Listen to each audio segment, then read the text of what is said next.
Praise the Lord कलीसिया, good morning. आज सुबह के आराधना में आप सबका स्वागत है। तो साथ में हम मिलके प्रभु का आराधना करते हैं। तो let's just remember this one verse, Philippians 2:9 और 10। तो कभी कभी हम सोचते हैं कि हमारा नाम, आज हम ये थीम रखेंगे कि यीशु का जो नाम है उस वो क्या होता है। कभी कभी हम बोलते हैं कि भाई ये काम कर लेना, मेरा नाम बोल देना, वो हो जाएगा, या अतुल भाई का नाम बोल देना, काम हो जाएगा। लेकिन बहुत बार हम भूल जाते हैं कि हम किससे प्रार्थना कर रहे हैं, हम किसका नाम ऊंचा कर रहे हैं। हम भूल जाते हैं कि कितना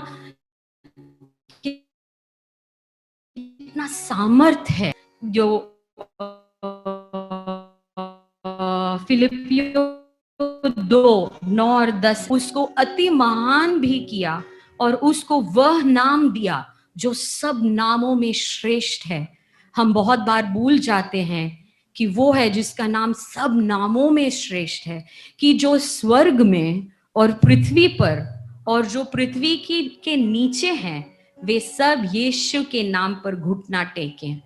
So let us all remember that this is the God we serve. आज हम ये याद करें कि हम जिसका नाम पुकार रहे हैं, जिसका नाम हम ऊंचा कर रहे हैं, this is that name जो हर नामों से श्रेष्ठ है, सब नामों के ऊपर है ये नाम। तो हम हर एक गाना जो गाएंगे, शायद आपको उसका ट्यून नहीं आता होगा, हम हर गाना 2-2 बार गाएंगे तो ट्यून भी आ जाएगा, लेकिन खास हर एक गाना के लिरिक्स देखना, हर एक गा रहे हैं, ऐसे ऐसे खाली वर्ड्स नहीं गा रहे हैं हम, ऐसे खाली शब्द नहीं गा रहे हैं हम ऐसे ये जो हर एक इसके नाम ऊंचा कर रहे हैं, प्रभु यीशु का नाम ऊंचा कर रहे हैं। Amen. So let's sing each and every song from the depth of our heart, understanding the meaning. Lord Jesus, I pray that Lord we'll be able to understand the meaning of each and every song. कि हम हर एक गाना वो confidence से गाएंगे कि हमारा प्रभु सबसे श्रेष्ठ है, उनका नाम सबसे श्रेष्ठ है। हम उनके नाम ले तो हमारा हर एक काम हो जाएगा। Amen.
तेरा नाम बंजर हालातों में, जंगल के रास्ते, धन्य तेरा नाम। तेरे आशीष के बदले गाऊं स्तुति, जब अंधेरा छा जाए गाऊंगा भी, धन्य तेरा नाम है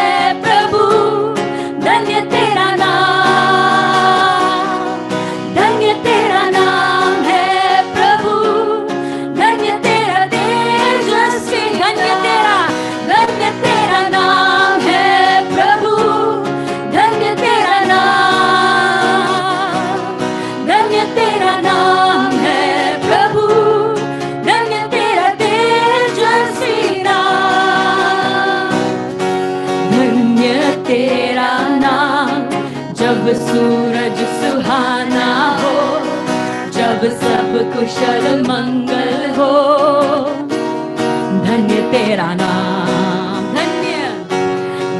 धन्य तेरा नाम, मुश्किलों की राहों में, दर्द हो भले अरपन में, धन्य तेरा नाम। साथ में गाते हैं, धन्य धन्य तेरा नाम, जब सूरज सुहाना हो, जब सब कुशल मंगल हो, धन्य तेरा नाम, धन्य धन्य तेरा नाम, मुश्किलों की राहों में, दर्द हो भले अरपन में, धन्य तेरा नाम। तेरे आशीष के बदले गाऊं स्तुति, जब अंधेरा छा जाए गाऊं तभी, धन्य तेरा नाम है प्रभु, धन्य तेरा नाम, धन्य तेरा नाम है प्रभु, धन्य तेरा तेजस्वी नाम, धन्य तेरा नाम है प्रभु, धन्य तेरा नाम, धन्य धन्य तेरा नाम है प्रभु, धन्य तेरा तेजस्वी नाम।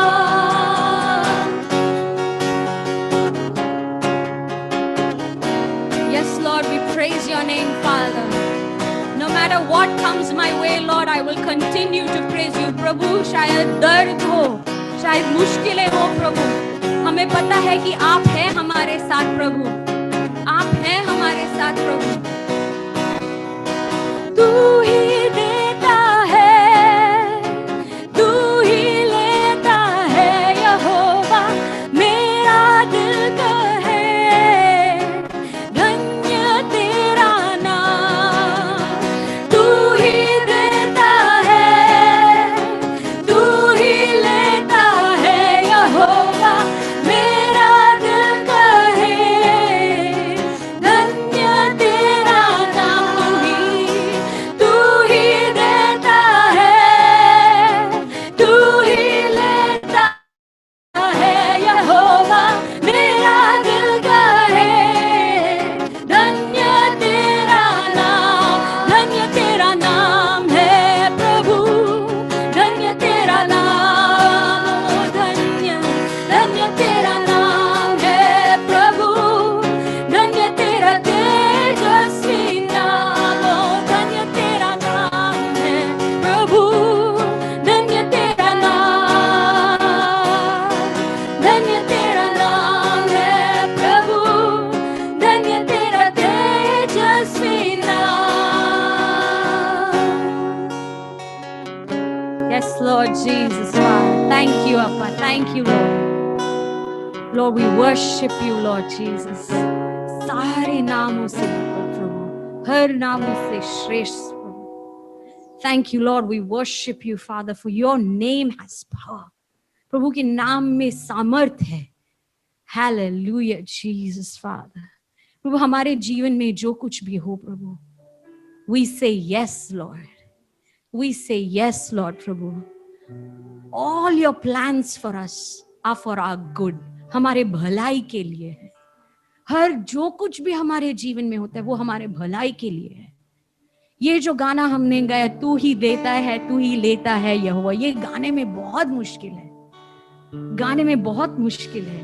वो जो लिरिक्स है, दर्द हो भले अर्पण में, हर एक अर्पण में बहुत दर्द होता है, लेकिन एक प्रभु है जो हमारे साथ है।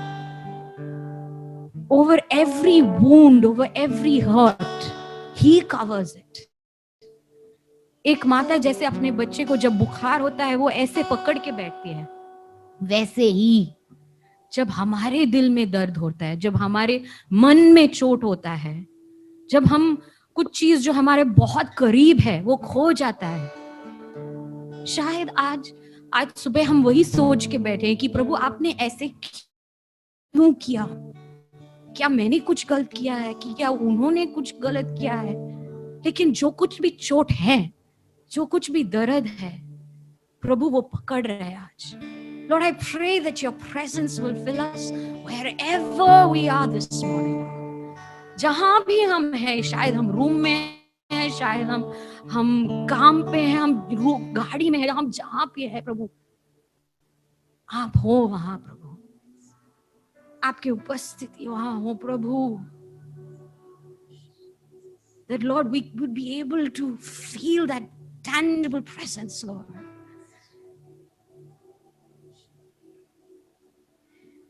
Yeshua, Yeshua,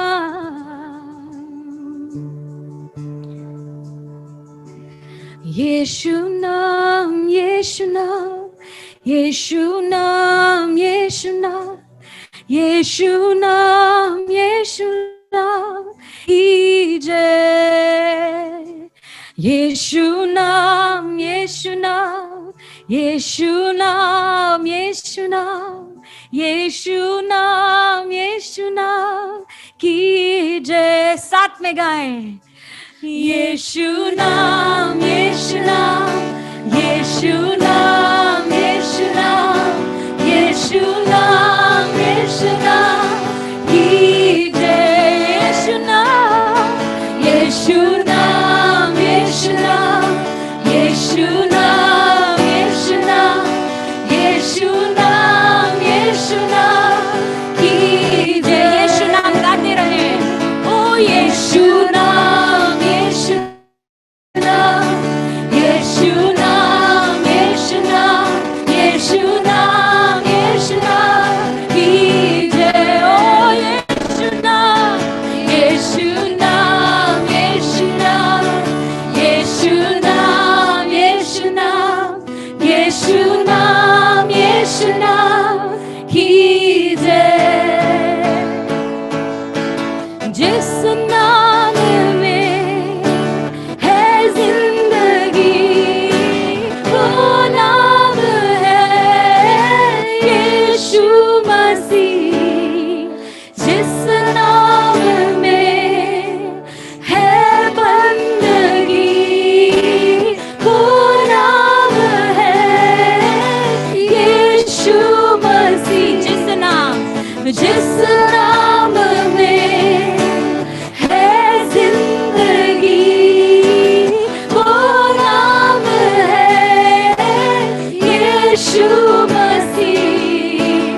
जिस नाम में है बंदगी, वो नाम है यीशु मसीह. यीशु नाम, यीशु नाम, यीशु नाम, यीशु नाम, यीशु नाम, यीशु नाम, कीजे. यीशु नाम, यीशु नाम, यीशु नाम, यीशु नाम, यीशु नाम, यीशु नाम, कीजे. यीशु नाम, यीशु नाम, यीशु नाम, यीशु नाम, यीशु नाम, यीशु नाम, यीशु नाम, कीजे. यीशु नाम, यीशु नाम, यीशु नाम, यीशु नाम, यीशु नाम, यीशु नाम, यीशु नाम, कीजे. मौत को कुचला, पर्दे को चीरा, पाप और कब्र खामोश हुआ. ऐलान करता स्वर्ग विजय का, मुर्दों से यीशु जिंदा हुआ. हो नहीं सकता तेरा मुकाबला, बना रहेगा हुकूमत तेरा.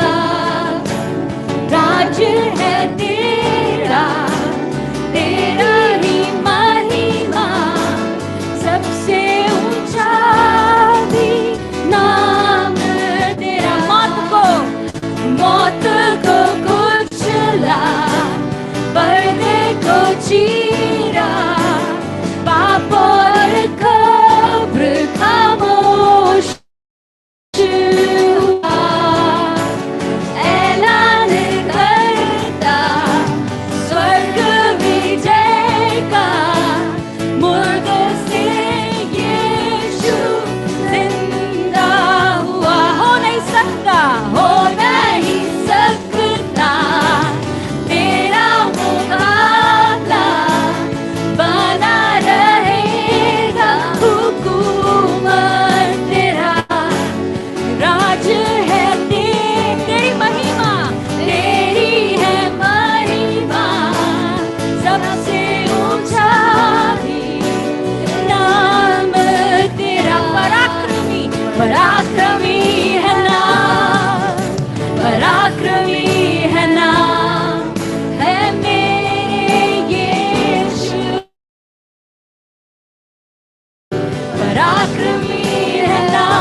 पराक्रमी है नाम, हे यीशु तेरा।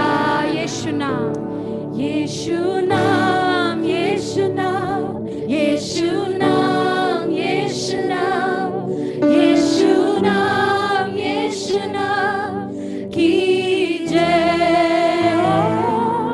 यीशु नाम, यीशु नाम, यीशु नाम, यीशु नाम, यीशु नाम। कलीसिया, इस समय हम हमारे सिरों को झुकाते हैं और हम स्मरण करते हैं कि परमेश्वर ने हमें इन पिछले कठिन परिस्थितियों में परमेश्वर ने हमें कलीसिया की तरह कितने भलाइयों से हमें गुजारा है।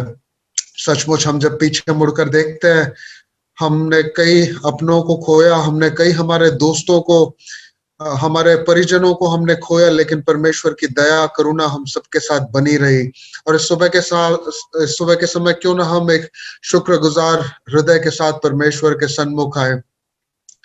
हम परमेश्वर ने हमारे सारे परिस्थितियों में हमें उसने बड़े जयवंत रीति से चलाया। हमारी नौकरी की जगह हो, हमारे शारीरिक अवस्थाएं हो, परमेश्वर ने हमें चंगाई दी। हम में से कई लोग पीड़ित थे, लेकिन परमेश्वर ने हम सभी को चंगाई दिया, इसलिए हम उसकी स्तुति करें।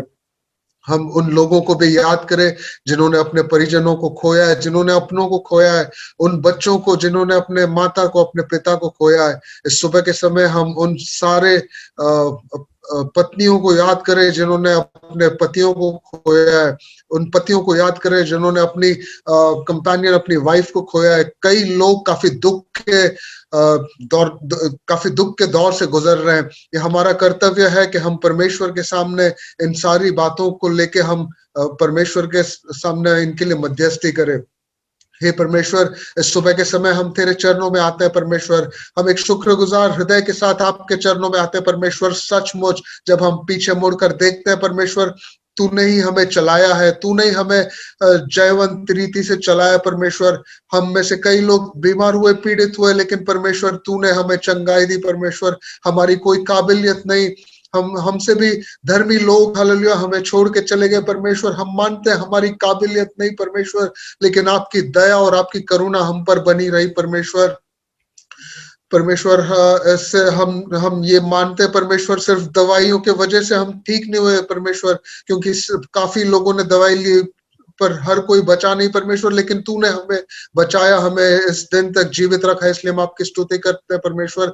हमारी सारी जरूरतों को तूने परमेश्वर पूरा किया, इसलिए हम आपकी स्तुति करते हैं परमेश्वर। इस सुबह के समय कलीसिया होकर हम उन हर परिवार को आपके चरणों में लाते हैं जिन्होंने अपनों को खोया है परमेश्वर। काफी दुख में से कई लोग गुजर रहे हैं परमेश्वर, काफी पीड़ा में से कई बच्चे गुजर रहे हैं परमेश्वर। हम प्रार्थना करते हैं परमेश्वर, अपनी दया दृष्टि उन पर दिखाना, अपनी शांति से उन्हें भरना परमेश्वर। हालेलुया। इस सुबह के समय हम हर उन बच्चों को आपके हाथों में स्पेशली सौंपते हैं जो अपने माता पिता दोनों को खो चुके हैं परमेश्वर।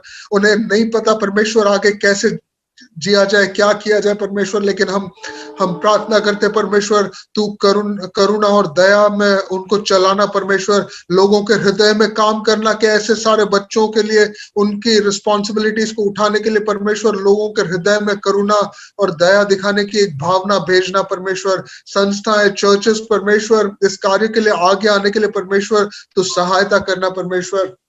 हम उन सारे बच्चों को आपके हाथों में सौंपते परमेश्वर। हम ये प्रार्थना करते हैं कि ऐसा कोई भी बच्चा जो अपने माँ बाप को खो चुका है, जो अपने लव्ड वंस को खो चुका है परमेश्वर, वो किसी भी शोषण का शिकार न बनने पाए परमेश्वर। न कोई आर्थिक शोषण, न कोई शारीरिक शोषण, न किसी भी तरीके का शोषण का शिकार बने परमेश्वर। हम ऐसी आपसे दुआ करते हैं परमेश्वर। इस सुबह के समय हम एक और बार हालेलुया ये अंगीकार करते परमेश्वर कि हमारा भरोसा तू है परमेश्वर, हमारी आशा तुझ में ही है परमेश्वर। हालेलुया। और हमारी आशा परमेश्वर न सिर्फ इस जिंदगी में सीमित रहे, लेकिन अनंत उस आशा में हमें जीने के लिए तू सहायता करना परमेश्वर। परमेश्वर तेरा वचन कहता है कि हालेलुया तेरे ज्ञान से, तेरा ज्ञान जब हम में होगा तब हम हियाव से बड़े काम कर पाएंगे परमेश्वर। हम अपने आप को आपके हालेलुया हित में सौंपते परमेश्वर, आपके ज्ञान से हमें भरना परमेश्वर। हालेलुया परमेश्वर। हालेलुया हमारा भरोसा आपके ऊपर हमेशा रखने के लिए हमें दृढ़ करना परमेश्वर।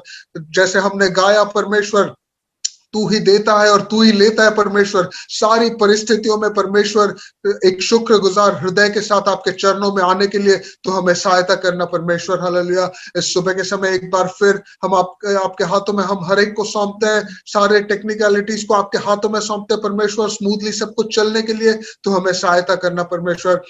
आपके दास को भी आपके हाथों में सौंपते, जब वो आपके वचन से हमसे बात करे परमेश्वर, हमारे हृदयों को आपके वचन सुनने के लिए एक रिसेप्टिव हार्ट हमें देना परमेश्वर। आपके वचनों को मानने के लिए एक ओबीडियंट हार्ट हमें देना परमेश्वर। हम अपने आप को एक बार आपके हाथों में सौंपते हैं, हमारे आत्मा प्राण शरीर आपके हाथों में सौंपते हुए आपके पुत्र प्रभु यीशु मसीह के नाम से मांगते, सुन और ग्रहण कर पिता। Okay, welcome all. हम आप सबका स्वागत करते हैं आज की आराधना की सभा में। आप सब हमारे साथ जुड़े हैं इसलिए हम अति आनंदित हैं और हमें आशा है कि आप सब भी खुश हैं। अगर आप में से कोई यहाँ पर पहली बार आया है, अगर हमारे साथ पहली बार जुड़ रहा है, तो हम अनुरोध करेंगे कि आप अपना नाम और अपना नंबर जो होस्ट है या को होस्ट है उनके चैट में लिख के भेज सकते हैं ताकि हम आपके संपर्क में रहें। हमारे अलग अलग एरियाज में कैंपसेस चलाए जाते हैं, सेंट्रल, वेस्ट, एयरपोर्ट, नॉर्थ और हाई कोर्ट। फिलहाल क्योंकि हम कोविड गाइडलाइंस का पालन कर रहे हैं इसलिए हम ऑनलाइन मिल रहे हैं जूम के द्वारा। और जैसे कि आप देख सकते हैं स्क्रीन पर, सिर्फ वेस्ट और एयरपोर्ट की आराधनाएं सुबह 10 बजे चालू होती हैं, बाकी सारी आराधनाएं सुबह 9:30 बजे चालू होती हैं। आप किसी भी आराधना सभा में जुड़ सकते हैं और अगर आप इसमें से किसी भी आराधना सभा में जुड़ना चाहते हैं तो आप इसकी डिटेल्स के लिए इनके कैंपस कोऑर्डिनेटर से या फिर कैंपस के पास्टर से भी संपर्क कर सकते हैं। एक स्लाइड आगे करें।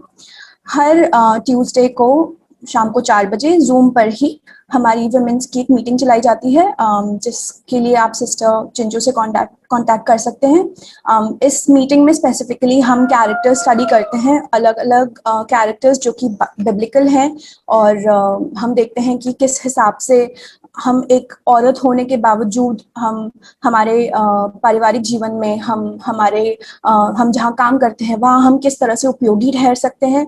हम बाइबल के कैरेक्टर्स लेते हैं और उन्हें ही पढ़ते हैं ताकि हम उनमें से ही सीख पाए और प्रभु जैसा चाहता है हम उसकी तरह ही उपयोगी बन पाए। तो अगर आप चाहते हैं इस मीटिंग का भाग होना चाहते हैं तो आप सिस्टर चिंचू से कांटेक्ट कर सकते हैं।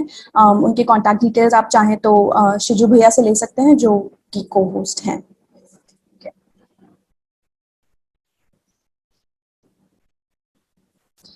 हर थर्सडेज को हम हमारे किड्स के लिए जो कि 12 साल से नीचे हैं उनके लिए हम एक प्रोग्राम करते हैं जिसे हम एडवेंचर्स विद जीसस कहते हैं। और इस थर्सडे स्पेसिफिकली हम एक इवेंट कर रहे हैं, एक फैंसी ड्रेस कंपटीशन तो नहीं कह सकते पर एक फैंसी ड्रेस इवेंट टाइप्स। तो उसके लिए आप सिस्टर विनीता पॉल से कोऑर्डिनेट कर सकते हैं और उन्होंने एक इन्वाइट भी भेजा है आपके रिस्पेक्टिव व्हाट्सएप चैट्स में, तो आप उसके द्वारा भी उनसे आगे की डिटेल्स ले सकते हैं।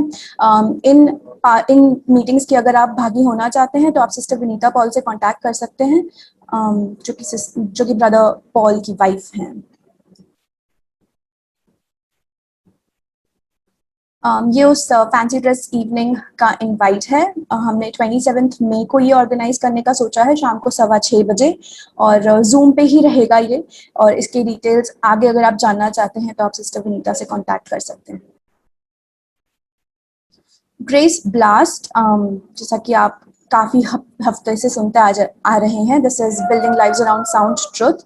ये हर फ्राइडे को हम हमारे टीन्स के लिए ऑर्गेनाइज करते हैं जो कि है 12 से 18 की उम्र के बीच में। तो इसमें बेसिकली जैसे कि हम लोग ने किड्स के लिए देखा और हमने वुमेन्स के लिए देखा, हम हमेशा बिब्लिकल चीज़ें ही स्टडी करते हैं of course, but then teens के लिए ज़्यादा और ज़रूरी इसलिए हो जाता है क्योंकि ये बहुत ही एक सेंसिटिव एज रहता है उनके लिए, जब वो काफ़ी सवालों से जूझते हैं और उनके जीवन में काफ़ी डाउट्स होते हैं कि हमें ये क्यों करना है, वो क्यों करना है, हम ये क्यों नहीं कर सकते, और काफ़ी ऐसे सवाल होते हैं जो शायद वो अपने माँ बाप से ना पूछ पाए। तो हम कोशिश करते हैं कि अगर वो हमारे पास आए और हम जब कोई टॉपिक उठा रहे हैं और वो हमसे वो सवाल करें तो हम उसका सही से जवाब दे पाएँ और उनके जो डाउट्स है वो हम सॉल्व कर पाएँ। तो अगर आप किसी टीम को जानते हैं या फिर आपके घर में कोई टीम है जो अब तक इस प्रोग्राम का पार्ट नहीं है, तो हम अनुरोध करेंगे कि आप इसमें ज़रूर जुड़ें। और ये काफ़ी प्रभावी रहा है, हमने काफ़ी चेंजेस देखे हैं।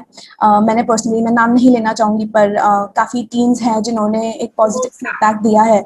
तो हम कोशिश करते हैं कि हम इसे और भी बेहतर बना पाए और भी इंटरैक्टिव बना पाए। तो आप ज़रूर इसमें पार्ट लेने का कोशिश कीजिएगा। हर संडे को हम फिजिकली मिला करते थे, पर क्योंकि अभी थोड़ा कोविड गाइडलाइन स्ट्रिक्ट कर दिया गया है, इसलिए हम संडेज को नहीं मिल पा रहे हैं। ये मीटिंग्स हम लोग यूथ के लिए किया करते थे ग्रेस सेंटर पे, पर फिलहाल ये जूम पे चलाए जा रहे हैं। शाम को 5:30 बजे होता है। और जैसे कि हर मीटिंग में हम लोग विद एवरी स्टेज, हम पहले किड्स, फिर टीन्स हो गया, फिर यूथ हो गया, तो हम हर स्टेज में एक और लेवल ऊंचा जाते हैं। और जितना इम्पोर्टेंट हमारे लिए टीनेजर का स्टेज होता है, उससे भी कई ज़्यादा इम्पोर्टेंट हमारे लिए एक यूथ का स्टेज होता है। बाइबल में एक वचन है जो कहता है कि तुम अपनी जवानी के दिन में अपने सृजनहार को न भूलना। तो वो इतना इसीलिए स्पेसिफाई किया जाता है क्योंकि उसी टाइम पे हम शायद भूल भी जाते हैं, इसलिए प्रभु ने कहा है कि मत भूलना। तो इसमें हम सिखा तो नहीं सकते, बट हम ये बता सकते हैं कि तुम्हें किस तरीके से चलना चाहिए। और अभी स्पेसिफिकली जियो भैया एक सीरीज चला रहे हैं जो कि काफ़ी प्रभावी रहा है। तो हम अनुरोध करेंगे, अगर कोई यूथ है, अगर आप अपने आप को यूथ समझते हैं, और 30 साल की लिमिट दी गई है, पर अगर आप 30 साल से ऊपर भी हैं और आप अपने आप को एक जवान समझते हैं, तो आप इसमें जुड़ सकते हैं, हम कोई मना नहीं करेंगे। तो कोशिश कीजिएगा कि आप संडे को शाम को 5:30 बजे इसमें जुड़े। इसके डिटेल्स आप अनिल भैया या रोमिल से ले सकते हैं, और वो आपको इसमें सहायता करेंगे। बर्थडेज और एनिवर्सरीज, इसके पहले मैं ये बोलना चाहूँगी कि अगर आप में से कोई है जो इस हफ्ते आपकी बर्थडेज और एनिवर्सरी सेलिब्रेट कर रहा है और इसमें आपका नाम नहीं दिया गया है, तो आप अपने चैट्स के द्वारा को होस्ट या होस्ट को अपने नाम लिख के भेज सकते हैं।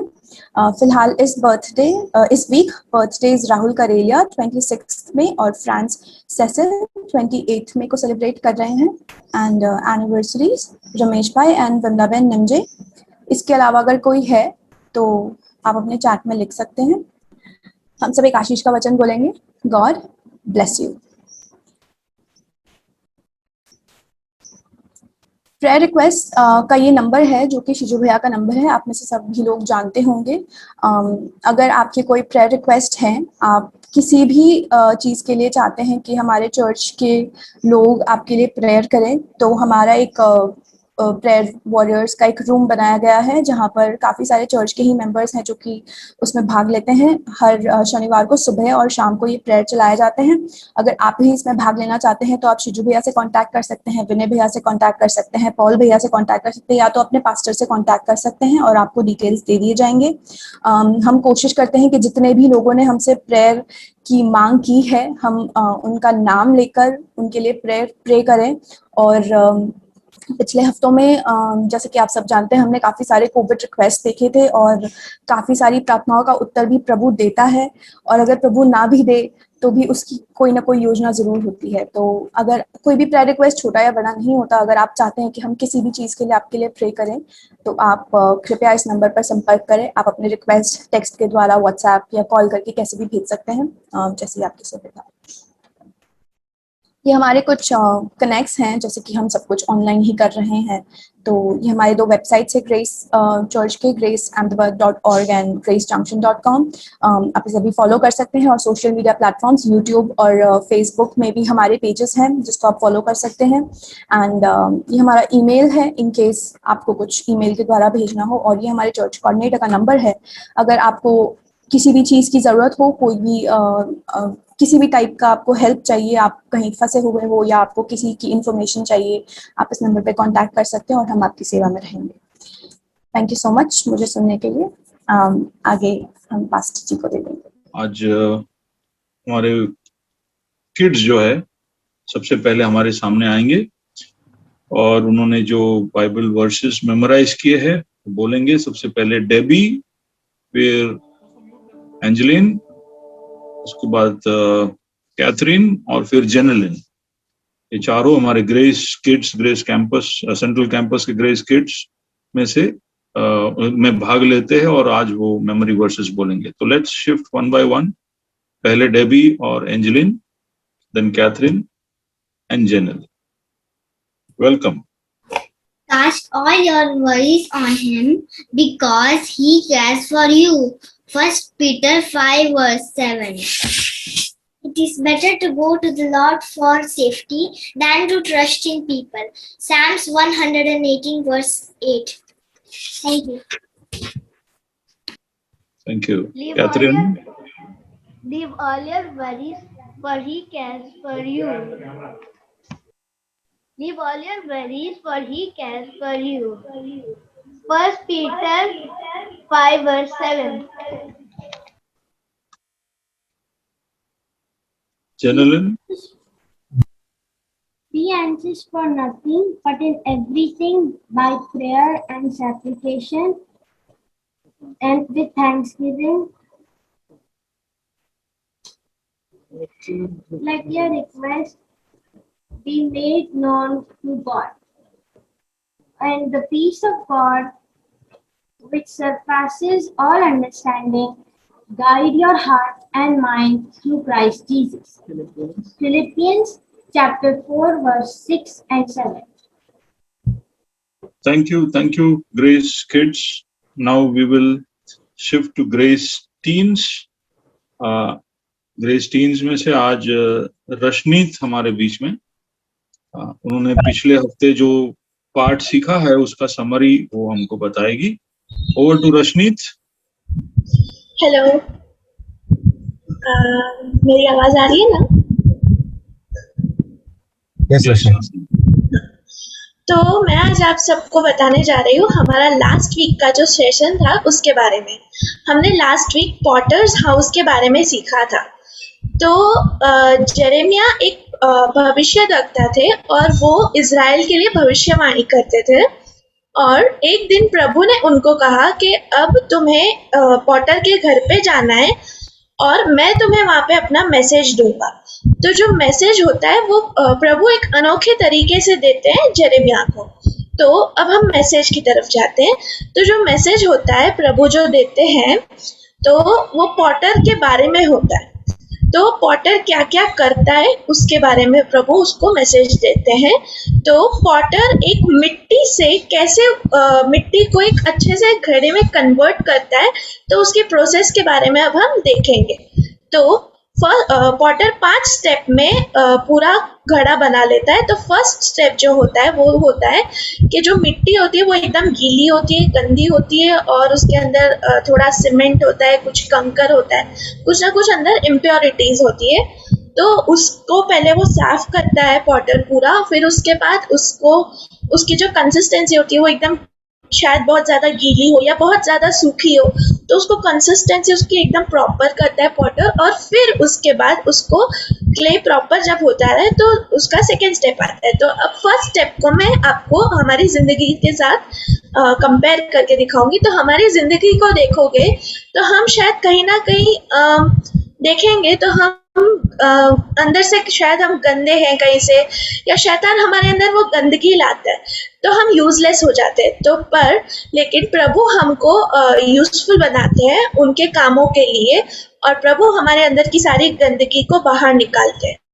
फिर उसके बाद जो सेकेंड स्टेप होता है वो होता है पॉटर जो क्ले होता है ना उसको पूरा व्हील पे रखते हैं और उसको व्हील को गोल गोल घुमाते हुए पॉटर उस पॉट को पूरा शेप देते हैं। तो जो शेप आता है ना वो पॉटर गोल गोल घुमाता है तब आता है। तो वैसे ही हमारी जिंदगी में भी प्रभु हमको शेप देता है अलग। हम जैसे यूजलेस है तो उसमें से हम यूजफुल बने प्रभु के लिए। यूजफुल से अब हम आगे आते हैं। सेकेंड स्टेप जो था वो ये था कि अब हम एक अलग शेप में आ गए, प्रभु के हिसाब के शेप में आ गए। फिर थर्ड स्टेप जो है वो है हमारा पॉटर जो होता है ना, वो घड़ा तो शेप हो गया, अगर वो घड़े को अगर ओवन में रखता है तो एकदम कड़क हो जाएगा और टूटेगा नहीं, अगर नहीं रखता है तो वो टूट जाएगा। वैसे ही हमारी जिंदगी में भी अगर हमारा शेप तो आ गया पर प्रभु अगर हमको ऐसे छोड़ देंगे तो फिर हमारा शेप भी बिगड़ जाएगा, सब कुछ बिगड़ जाएगा, हम फिर से टूट जाएंगे और यूजलेस हो जाएंगे। तो नहीं, पर प्रभु हमको आगे हमको थोड़ी प्रॉब्लम्स में लाते हैं कि हम उसमें से कुछ सीख सके, और फिर इसी तरह से हमको एक अलग अलग प्रॉब्लम्स आती है। फिर जो हमारा फोर्थ स्टेप आता है वो होता है कि पॉटर जो होता है ना उसको कलर करता है, पेंट करता है, अलग अलग डिजाइन डालता है उसके अंदर और अलग अलग कलर से उसको पेंट करता है और उसको एकदम क्रिएटिव कर देता है। तो वैसे ही अगर वो ना करे तो एकदम कलर बिना हो जाएगा, वो एकदम अच्छा नहीं लगेगा, राइट। तो वैसे ही हमारी जिंदगी में भी यही होता है कि हम जहाँ से निकलते हैं तो उसमें प्रभु हमारी जिंदगी में एक एक करते हमारी जिंदगी में कलर ऐड करते हैं। अगर हम प्रभु नहीं ऐड करेंगे तो हम एकदम हमारी जिंदगी कलर बिना के हो जाएगी। फिर उसके बाद जो लास्ट स्टेप आता है, फिफ्थ स्टेप, तो प्रभु पॉटर जो होता है ना वो फिफ्थ स्टेप में जो पूरा पेंट हो जाता है और एकदम परफेक्ट घड़ा बन जाता है, उसको वापस ओवन में रख देते हैं और थोड़ा उसको आग में भी रखते हैं कि वो एकदम परफेक्ट हो जाए, अच्छे से पूरा एकदम कड़क हो जाए और कहीं टूटे ना, इसके लिए वो उसको फिर से आग में रख देते हैं और उसको एक परफेक्ट टेक्सचर मिल जाता है उससे।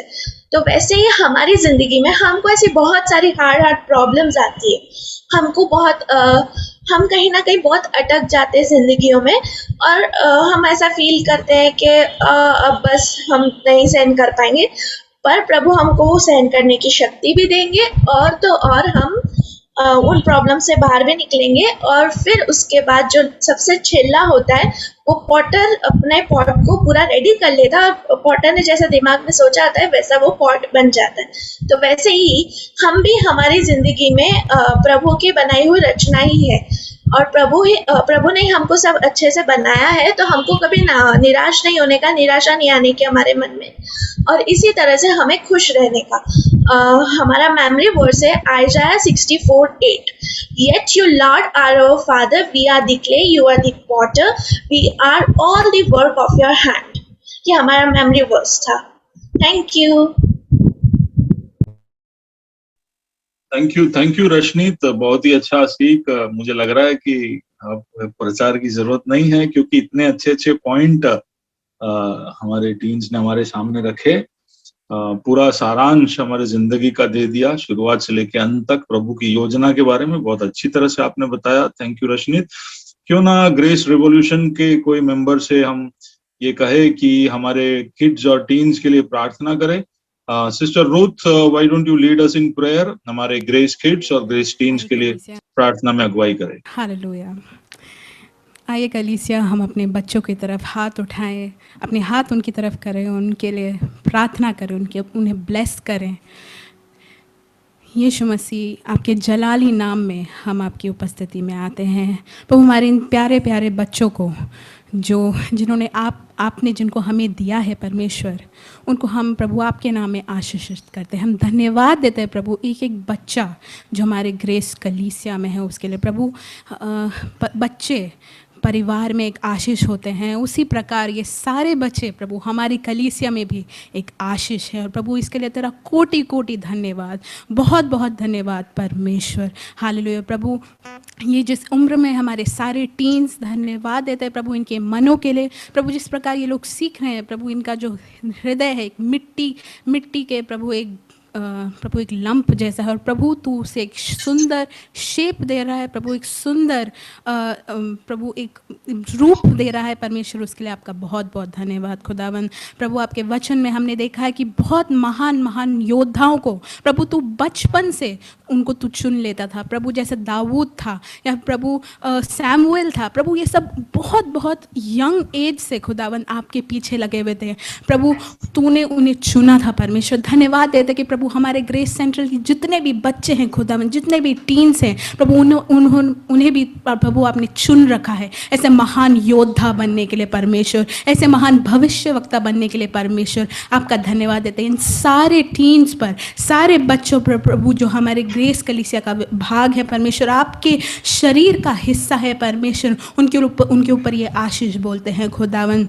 प्रभु ये जो उम्र है जो इनक्विजिटिवनेस की है प्रभु, उनके जो सवाल है परमेश्वर, जब वो सीखना चाहते हैं, हर चीज़ के बारे में समझना चाहते हैं, जानना चाहते हैं कि ये कैसे होता है वो कैसे होता है, प्रभु इस दौरान परमेश्वर तू उनके निकट आ खुदावन, तू उनके निकट आ परमेश्वर, उनके सवालों का जवाब आप दीजिए परमेश्वर। हालेलुया। प्रभु आपका वचन कहता है कि आप एक अच्छे मित्र हैं, एक अच्छे दोस्त है खुदावन। हम मांगते हैं प्रभु हर एक बच्चे के लिए खुदावन, हर एक टीन्स के लिए जो हमारे ग्रेस कलीसिया का हिस्सा है, जो आपके शरीर का हिस्सा है परमेश्वर, प्रभु एक अच्छा दोस्त प्रभु हो आप में पाए परमेश्वर, एक बहुत करीबी मित्र प्रभु हम हमारा हर एक टीन आप में पाए परमेश्वर। हालेलुया। धन्यवाद देते हैं प्रभु, हमारी कलीसिया को भी हम आपके हाथों में उठाते हैं प्रभु। जब इन बच्चों की जिम्मेदारी आपने हमें दी है खुदावन, प्रभु हम मांगते हैं कि तू हमें भी इक्विप कर प्रभु, हमें भी वो उस विजडम से, उस प्रभु नॉलेज से भर के हम भी इन बच्चों की तरफ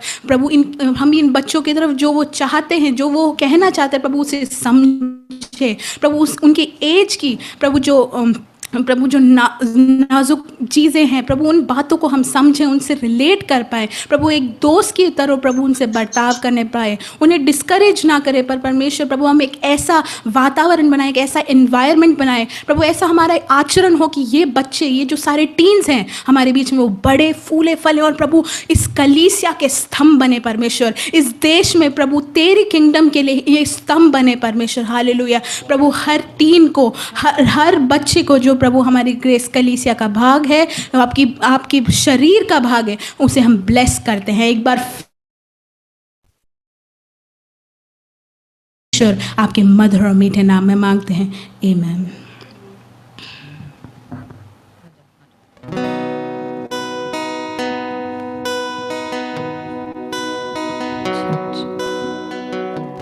Hallelujah, hallelujah. Let's continue in the presence of the Lord. Let's just continue to worship Him. Let's continue to be in a place of prayer. Hallelujah, Prabhu. Hallelujah, Prabhu. Thank you, Jesus.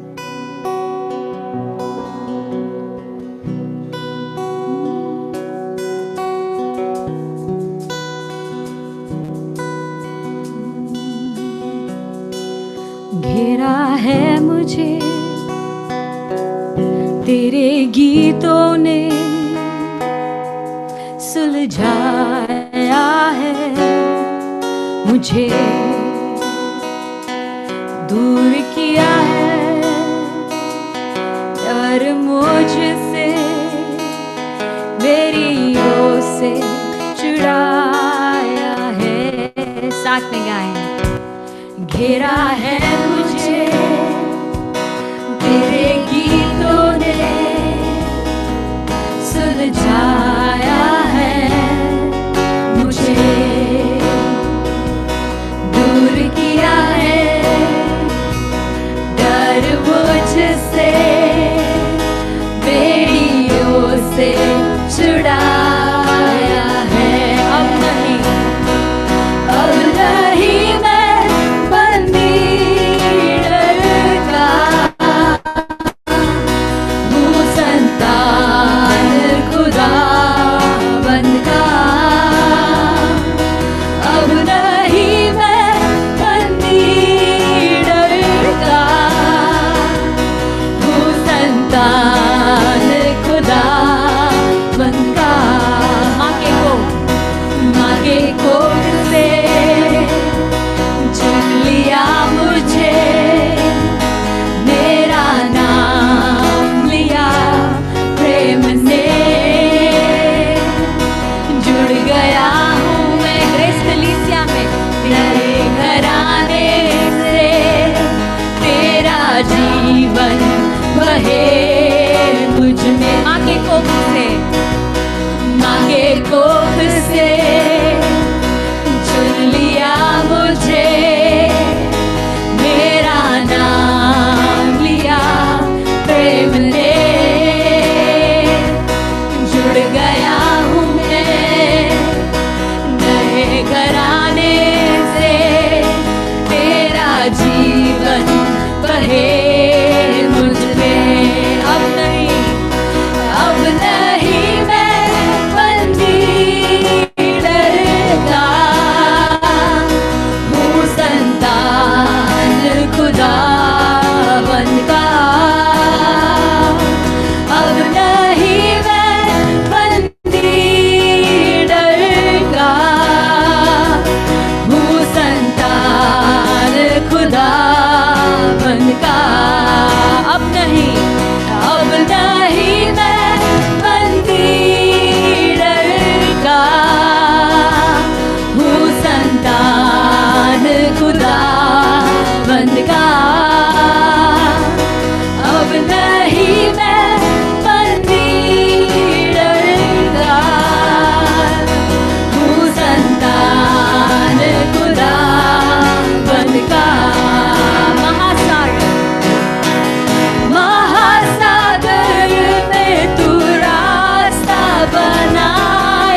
का,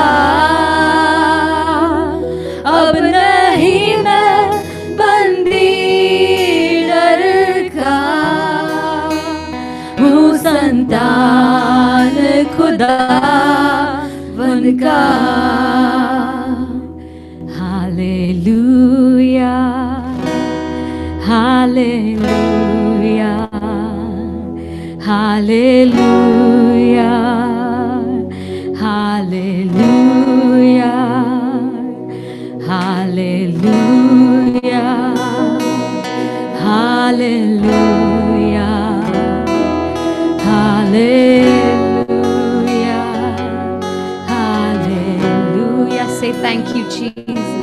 Thank you, Jesus. Thank you, Jesus. Thank you, Jesus. Thank you, Jesus. Hallelujah. Hallelujah. Hallelujah. Hallelujah. साथ में गाएं। Hallelujah. Hallelujah. Hallelujah. Hallelujah. Thank you, Jesus. Thank you, Jesus, Lord. Thank you for this time, Lord, that you've given us, Lord. आगे का time आपके हाथों में सौंपते हैं प्रभु। हमारे दिल और हमारे मनों को प्रभु आप रेडी करें। हम हर एक जो वचन है प्रभु हमारे दिल में छुए प्रभु, और हम कभी भी ना भूलें कि हम किस नाम को पुकार रहे हैं, कि हम सबसे ऊंचा सबसे श्रेष्ठ नाम को पुकार रहे हैं जो हमारे जीवन में हमारे लिए सब कुछ करेगा। थैंक यू जीसस फादर, प्रभु के नाम में आमेन।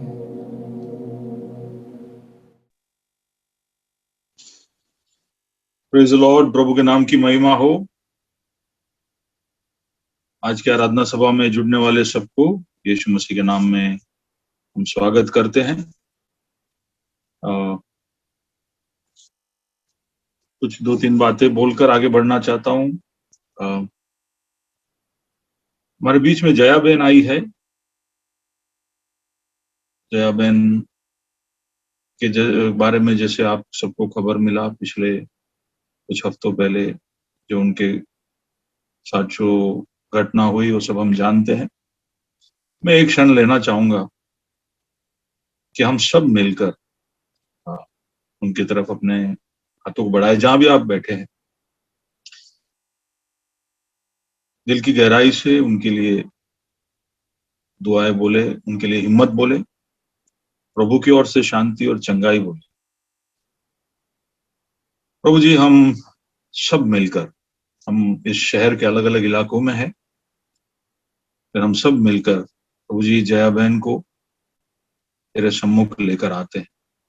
जया बहन, अक्षय, विनय, प्रभु जी उनके जिंदगी में जो बीत रही है, जो गुजरी है, उसके प्रभु जी गहराई का, उस चोट के गंभीरता का शायद हमें आभास पूरी तरह से ना हो पाए, लेकिन प्रभु जी तू उसको जानता है।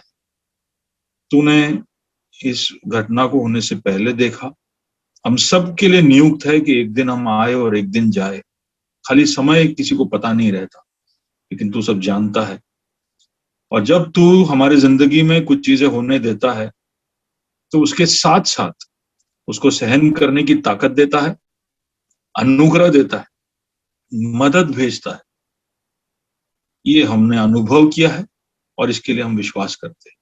हम सारी कलीसिया मिलकर हमारी बहन जया को और उन दोनों बच्चों को तेरे हाथों में लेकर आते हैं। हम उनको लेकर तेरे सम्मुख आते हैं, इस पूरे भरोसे के साथ कि जब हम सब मिलकर मांगेंगे तो तू और अनुग्रह उनके लिए भेजेगा और ताकत भेजेगा, और तेरी अद्भुत प्रभु जी अभिषेक को भेजकर, तेरे प्रावधानों को भेजकर, आशीषों को भेजकर तू उनको संभाल लेगा, आने वाले दिनों को लेकर भी उनके मनों में जो भी आशंकाएं होगी उसको तू आराम देना प्रभु जी। एक हिम्मत से तू उनको भरना, हियाव तू उनको देना प्रभु जी। हमारे शब्द कोई भी तरह से उनके उस खालीपन को भर नहीं पाएंगे, लेकिन तू ये सब संभाल सकता है। तेरा वचन कहता है कि तू अनाथों के और विधवाओं के लिए खास ध्यान रखता है और तू उनके लिए खास अनुकंपा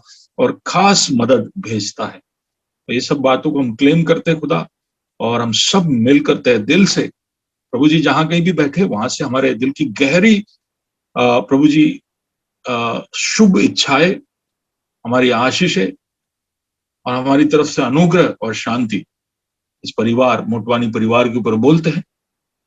प्रभु जी तेरी ओर से ये तू रिलीज कर चुका है, इसके लिए हम धन्यवाद देते हैं। प्रार्थना सुना इसके लिए धन्यवाद, यीशु के नाम से, आमीन। थैंक यू ग्रेस कलीसिया। प्रभु ने चाहा तो हम इस हफ्ते उनके घर जाएंगे, उनसे मिलना चाहेंगे। जया बहन फोन करके आपको मिलने के लिए आऊंगा इस हफ्ते के दरमियान, आप बताना। प्रभु को धन्यवाद हम इसलिए भी देना चाहते हैं क्योंकि हमारे बीच में भाई विशाल और रेशमा को प्रभु ने एक भवन प्रदान किया। हालांकि अहमदाबाद से 35-40 किलोमीटर दूर है, लेकिन बहुत ही सुंदर घर, और उसके साथ जुड़ी हुई बहुत ही सुंदर उनकी गवाही है। कल वहां पर जाने का मौका मिला, प्रार्थना कर कर उस घर को प्रभु के लिए समर्पित करने का तक मिला। उनकी इच्छा है कि आप लोग सब साथ में नहीं पर एक एक करके पिकनिक ही समझकर आप उनके घर जाए। उनके घर में प्रभु ने उनको जो दिया है उस आशीषों में आप भाग ले। ऐसा उन्होंने खास मुझसे कहा है कि आप कलीसिया को बताना कि प्रभु ने किस तरह से हमारे लिए द्वार खोला। जब हमारे हाथ पूरे खाली थे, कुछ नहीं था, तब कैसे प्रभु ने द्वार खोला और ऐसा एक प्रबंध कर दिया। तो वो खुशी आपके साथ बांटना चाहते हैं और उन आशीषों को बांटना चाहते हैं। तो जरूर आप उनसे बात करिएगा और हो सके तो उनके घर में जाकर उनका मुलाकात लीजिएगा। आइए प्रभु के वचन की ओर बढ़ना चाहते हैं। आप अगर बाइबल लाए हैं तो बाइबल आपके हाथ में है, आसपास में है तो उठाए और कहे, मेरे पीछे पीछे बोले, ये मेरा बाइबल है, ये मुझे प्रभु की खोज करने की मदद करता है, ये मुझे प्रभु में बनाए रखता है, ये मुझे प्रभु के पास लौट के आने में मदद करता है, और ये मुझे प्रभु का सामना करने के लिए तैयार करता है। मुझे इसके लिए मैं प्रभु का शुक्रगुजार। हमारा खुदावंद महिमा पाए, फजल और इत्मीनान हम पाए। आमीन। प्रभु का वचन जो प्रभु को खोजने, उसमें दृढ़ रहने, उसकी तरफ लौट के आने और उसका सामना करने के लिए हमको तैयार करता है। मेरे संदेश का सारांश मैंने इस दरमियान दे दिया, लेकिन उससे पहले मैं, आपने देखा होगा शायद कि इस हफ्ते लाइफ सेल का अनाउंसमेंट नहीं हुआ। अगर आपने गौर किया हो तो बुधवार के लाइफ सेल का अनाउंसमेंट नहीं हुआ, क्योंकि लाइफ सेल का अनाउंसमेंट अब होने वाला। तो वचन में जाऊं उससे पहले तो स्लाइड अगर भाई शिजू दिखा दे। इस बुधवार से हम हमारे लाइफ सेल का जो तरीका है उसमें थोड़ा सा बदलाव लाने वाले हैं। हम अलग अलग दिनों में अलग अलग कमरों में मिलते थे, लेकिन अब लाइव सेल एक साथ होगा। उसका जो मीटिंग आईडी और पासवर्ड नीचे दिया है, हम आपको सबको भेजेंगे। अगर आपको ये नहीं मिल रहा है तो भाई पॉल या शिजू या आकाश, इन तीनों का संपर्क आप कर सकते हैं। तो तीनों live sale CG road, new रानिक, मणिनगर, और इसके सिवा भी अगर कोई भी है ऐसा जो ये एरिया में नहीं है लेकिन लाइव सेल्स में भाग नहीं ले रहा है, तो आपको ये मीटिंग आईडी और पासवर्ड दिया जाएगा, आया लिंक भेजा जाएगा। हम सब बुधवार को एक ही कमरे में एकत्रित होंगे, एक ही जूम मीटिंग में एकत्रित होंगे। उसके बाद कुछ समय की आराधना के बाद हम area wise CG road, Ranipur और मणिनगर ऐसे 3 ब्रेकआउट रूम्स में अलग अलग कमरों में आधे पौने घंटे के लिए अलग हो जाएंगे और वहां पर आपकी जो संगति है एरिया वाइज चलेगी। 9 बजे लौटकर हम जूम के मेन रूम में आएंगे और उसके बाद बाइबल स्टडी होगा। तो संगति भी रहेगा।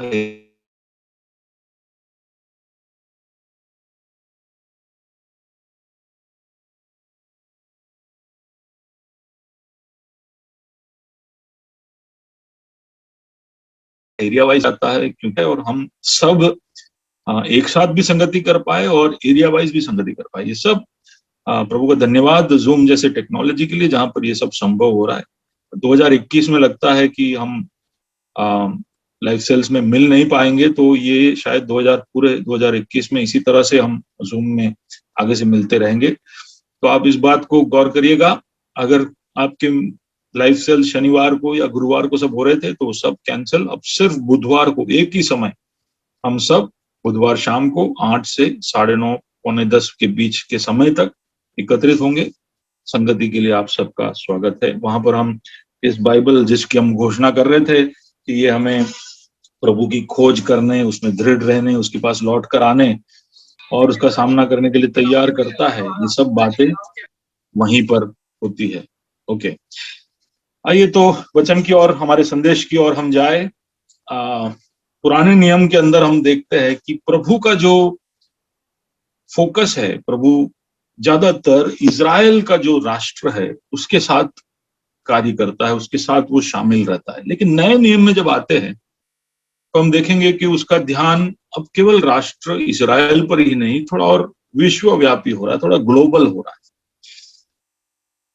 ये बात मैं इसलिए बता रहा हूं क्योंकि पुराने नियम के अंदर जो कोई घटनाओं को हम देख रहे हैं और इजराइल और परमेश्वर के बीच में वहां पर जो भी हो रहा है उसको आज हम विश्वव्यापी रूप से देखेंगे तो बहुत सारी चीजें, अगर समझ लो कि इजराइल के साथ कोई घटना हुई या उनके समय में कोई परिस्थिति थी और उसमें प्रभु ने जिस तरह से प्रतिक्रिया दिखाई, वो बातें हमें मदद करेगी समझने के लिए कि आज अगर वैसी ही परिस्थिति जब इजराइल की जैसी तब थी वैसे आज विश्व में है या हमारे राज्य में है, तो उस परिस्थिति से हम क्या आत्मिक समझ ले सकते हैं। What spiritual insight can be get from a similar situation. क्योंकि प्रभु तो बदला नहीं है, प्रभु पुराने नियम में भी और नए नियम में भी वही प्रभु है। तो उस परिस्थिति में इजराइल के साथ उसने कुछ बात की, तो आज वही बातें हम सब के ऊपर भी लागू होती है। तो इस तरह से आज से लेकर हम आगे के कुछ हफ्तों तक पुराने नियम के भविष्यवक्ताओं में से, माइनर प्रॉफिट्स में से हम कुछ सीख लेंगे और आज उसकी मैं शुरुआत कर रहा हूं। और आज हम जाएंगे आमोस के पुस्तक, प्रॉफिट आमोस के पुस्तक में से। आप में से कई लोगों ने बाइबल में ये पुस्तक देखा नहीं होगा। पुराने नियम के अंदर ढूंढते ढूंढते आओगे तो कुछ 8-9 अध्यायों का एक छोटा सा पुस्तक है आमोस। और ये पुस्तक के अंदर से कुछ बातें आपके ध्यान में लेना चाहता हूं जो आज के हमारे इस परिस्थिति के ऊपर लागू होती है। तो ये आमोस जो भविष्यवक्ता है वो ज़करया, यशाया, ये सारे भविष्यवक्ताओं का समकालीन यानी कॉन्टेम्पररी प्रॉफिट है। और ये राजा जेरोबोआम द सेकंड और राजा उजाया, ये 2 राजाओं के समय में ये भविष्यवाणी करते थे। और उस समय का इजराइल कैसा था कि वहां पर एक राज्य की स्वीकृति मिल गई थी, एक स्टेट रिकॉग्निशन मिल गया था मूर्ति पूजा को। तो आप समझिए इजराइल में मूर्ति पूजा स्टेट रिकॉग्निशन के साथ आ गया था कि भी मूर्ति पूजा तुम कर सकते हो, तुम यहोवा की आराधना जब कर रहे हो तो उसमें मूर्ति पूजा भी शामिल कर सकते हो, दूसरे तरीके भी शामिल कर सकते हो। और वही नहीं, वहां की नैतिक मोरल जो परिस्थिति थी उसके अंदर भी बहुत भ्रष्टाचार आ चुका था और बहुत गिरावट आ गई थी। खासकर अमीर जो लोग थे वो गरीबों का शोषण करते थे और अन्याय उनके साथ करते थे। तो ऐसे एक समय का ये पुस्तक है। लेकिन आज आपका ध्यान में लेकर जाना चाहता हूं उसके 4थे अध्याय के 12वें कलम की तरफ, क्योंकि प्रभु मुझे उस वचन को याद दिलाया और उसके ऊपर मैंने तैयारी की है। वहां पर हम इस तरह से पढ़ते हैं, आमोस 4 अध्याय उसका 12वां कलम। आप सबको मिल गया है तो आप जरा हाथ ऊपर करिए जो वीडियो में दिख रहे हैं कि आमोस 4:12 मिल गया। आमोस मिल गया है ना? ओके। आमोस 4:12 लिखता है, कहता है कि इस कारण हे इज़राइल, मैं तुझसे ऐसा ही करूंगा, और इसलिए कि मैं तुझ में ये काम करने पर हूं। हे इज़राइल, यानी मैं कुछ करने वाला हूं और वो मैं करने पर हूं। करने वाला हूं तो बहुत करीब है, अब मैं करने जा रहा हूं। तो मैं तुझे बता रहा हूं क्या, अपने परमेश्वर के सामने आने के लिए तैयार हो जा। अपने परमेश्वर के सामने आने के लिए तैयार हो जा।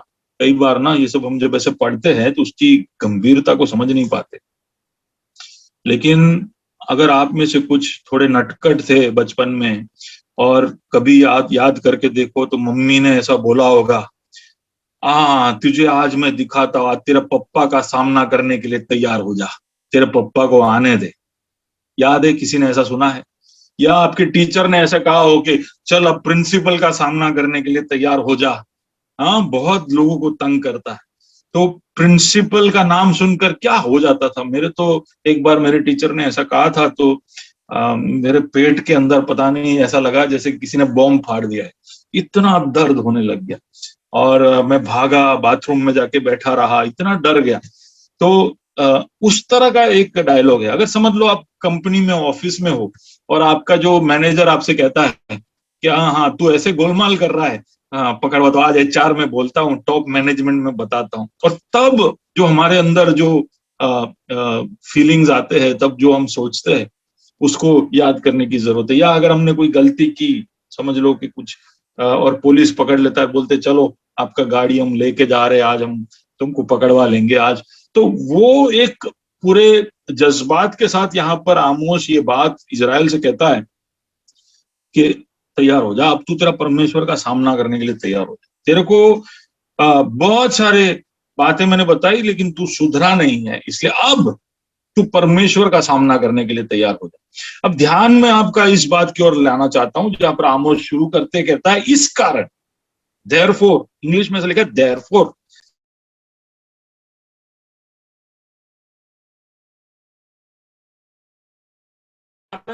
वजह से अब ये हो रहा है, मेरा सुनाई दे रहा है? या तो कुछ कारण थे जिसकी वजह से ये हो रहा है, कर हम इसमें से समझ सकते हैं। और उसके कारण क्या है वो देखने के लिए हम उसके पहले आयतों में जाएंगे।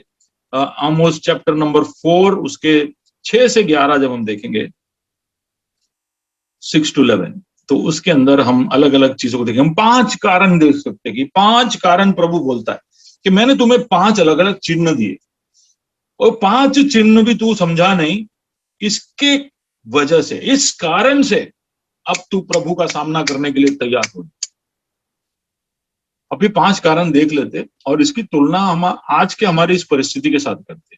चलो, पहला कारण, पहला चिन्ह जो प्रभु ने उन्हें दिया वो ये है, आमोस 4 और उसका 6, उसका 6ठा आयत जब हम पढ़ेंगे वहां पे ऐसे लिखा है, मैंने तुम्हारे सब नगरों में दांत की सफाई करा दी और तुम्हारे सब स्थानों में रोटी की घटी की, तो भी तुम मेरी ओर फिर कर ना आए, यहोवा की यही वाणी है।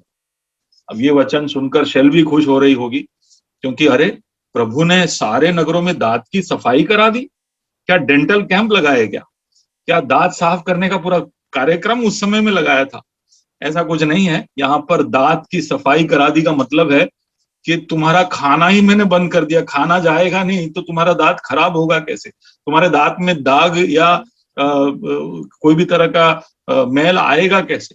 तो प्रभु ऐसा कह रहा है कि मैंने तुम्हारे नगरों में खाना बंद करवा दिया, खाना तुमको मिलता नहीं, ऐसा हालत करवा दिया। यानी हम इसमें से समझ सकते हैं एक सूखेपन के विषय में। तो पहला चिन्ह जो इजराइल में हम देखते हैं वो है एक सूखापन, एक ड्राइनेस।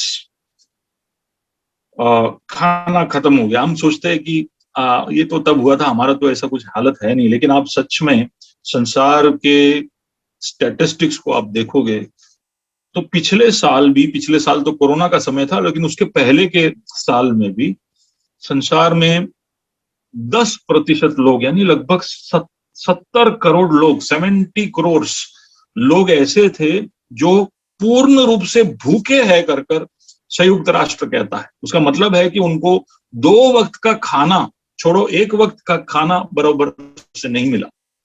आज के इस 21वीं सदी में जब हम इतना आगे बढ़ चुके हैं, तभी भी हमारे संसार में 70 करोड़ लोग हैं, 70 करोड़ लोग जिनको एक टाइम का खाना ढंग से मिला नहीं है। शहरों में कहते हैं कि 20% लोग हैं, हर शहर में लगभग 20% लोग हैं जो भूखे रहते हैं।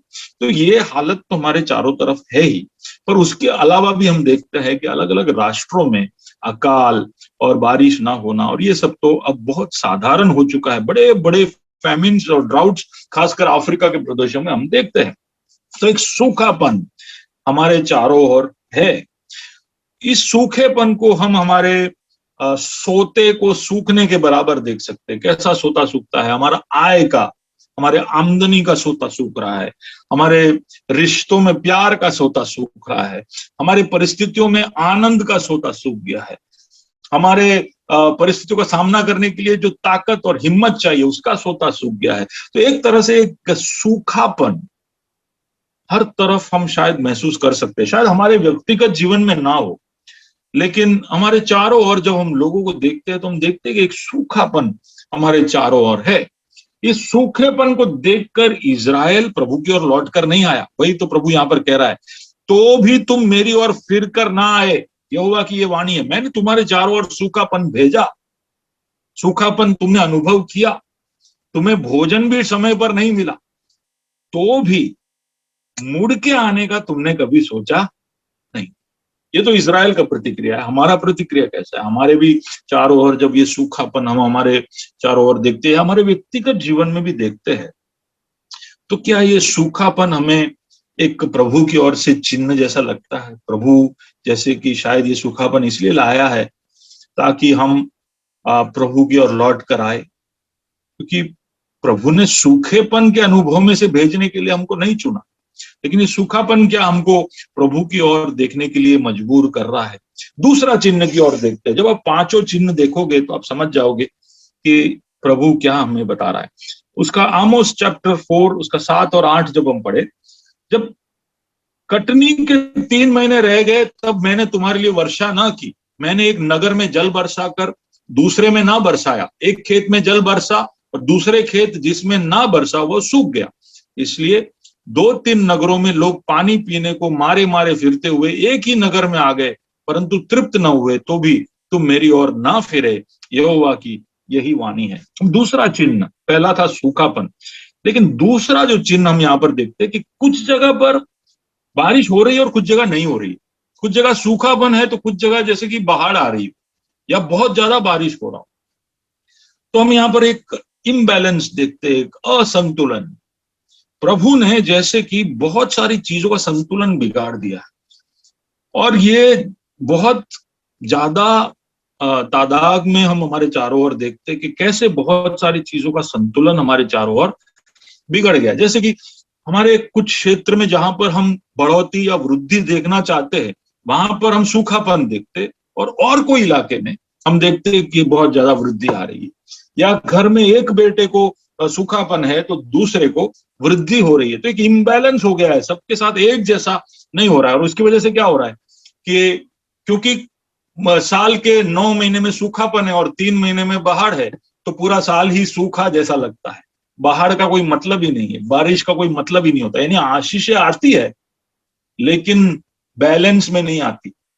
हमारे को पैसा मिलता है लेकिन खर्चे भी उतने ही आते। तो इम्बैलेंस है, या तो इनकम एक्सपेंस में इम्बैलेंस है या जो कैश फ्लो है उसमें इम्बैलेंस है। तो एक तरह का इम्बैलेंस आर्थिक रूप से भी हम देख सकते हैं और दुनिया की कई सारी चीजों में हम देख सकते हैं। अभी जैसे व्यवसाय करने वाले हैं उनके लिए इम्बैलेंस इस तरह से होगा कि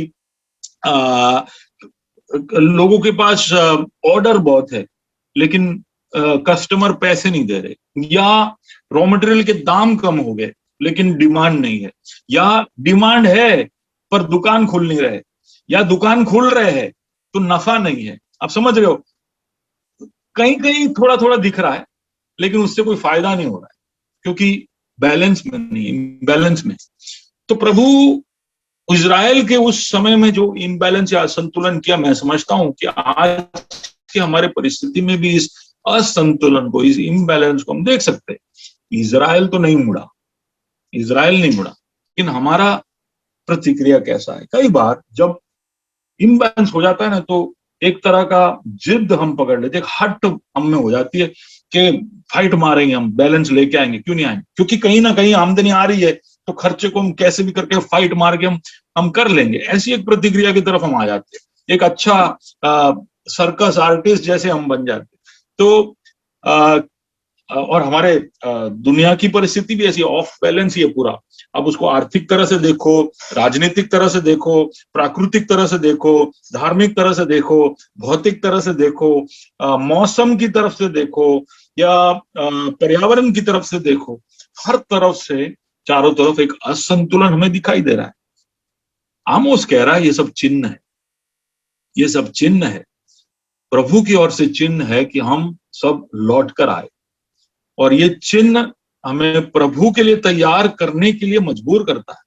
ठीक है, अगर नहीं हो रहे हैं तो फिर, या हो रहा है तो भी हमें प्रभु के लिए तैयार हो जाना चाहिए, उसका सामना करने के लिए तैयार होना है। जैसे पिछले हफ्ते मैंने आखिर में एक कलम पढ़ा था कि हम उसका सामना लज्जित होकर नहीं, हियाव के साथ कर पाए, इसके लिए हम अपनी तैयारी करें। तो इस तरह से तैयार होने के लिए ये चिन्ह हम सबको मदद करे। हमारे चारों तरफ हमें ये दिखाई दे रहा है। तीसरे चिन्ह की ओर जाते, वहां पर आमोस 9वें कलम में इस तरह से कहता है कि मैंने तुमको लू और गेरुए से मारा है, और जब तुम्हारी वाटिकाएं और दाख की बारियां और अंजीर और जलपाई के वृक्ष बहुत हो गए, तब टिड्डियां उसे खा गई, तो भी तुम मेरी ओर फिर कर ना आए, यहोवा की यही वाणी है। अब ये तीसरा चिन्ह है। यहाँ पर प्रभु क्या बोल रहा है? यहाँ पर हम क्या देख रहे हैं कि सारे वृक्ष में फल या तो शुरू ही नहीं होते, क्योंकि उसके अंदर यहाँ पर लू और गेरुई करके जो लिखा है, फंगस, मिल्ड्यू, ब्लाइट, ये लग गया, फंगस, बीमारी लग गई, और इसलिए फल उत्पन्न ही नहीं हुआ। और कुछ जगह पर फल उत्पन्न हुआ और हमें ऐसा लगा कि यार बम्पर हार्वेस्ट आ रहा है, लेकिन फल हम कलेक्ट करें उससे पहले टिड्डियां आ गई, लोकस्ट आ गया और सारे फल को खत्म कर गया। तो एक तरह का निष्फलता, फ्रूटलेसनेस।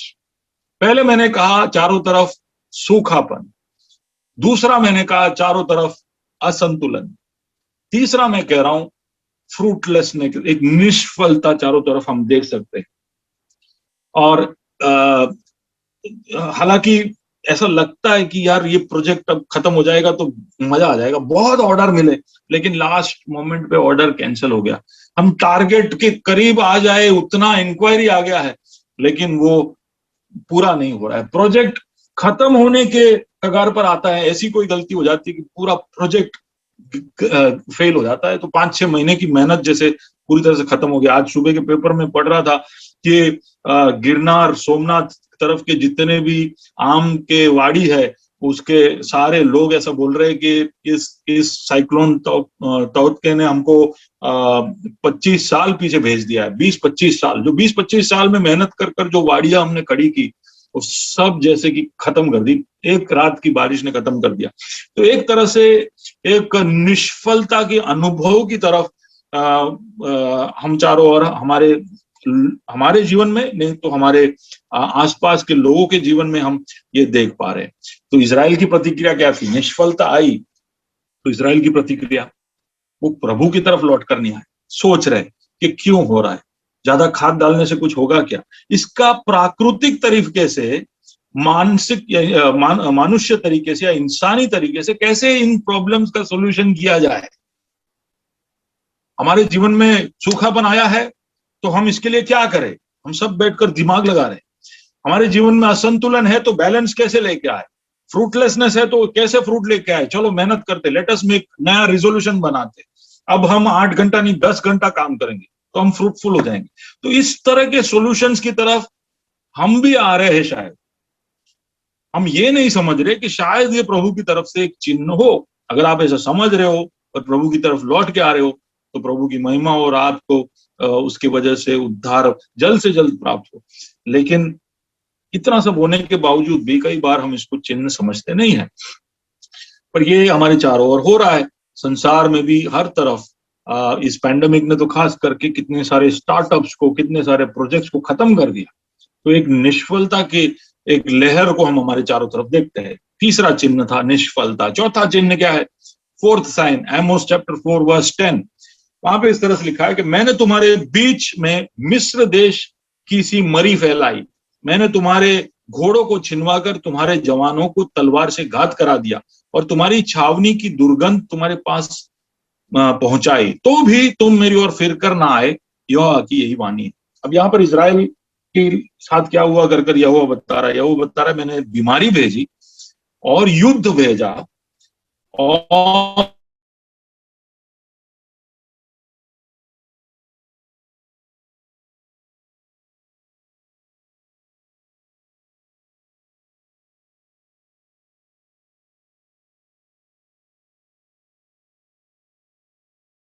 या इम्प्रॉपर क्लोजर, उसका मतलब है कि समय से पहले कोई चीज का समाप्ति हो जाना, जवानों का मर जाना। हम ये हमारे चारों ओर देख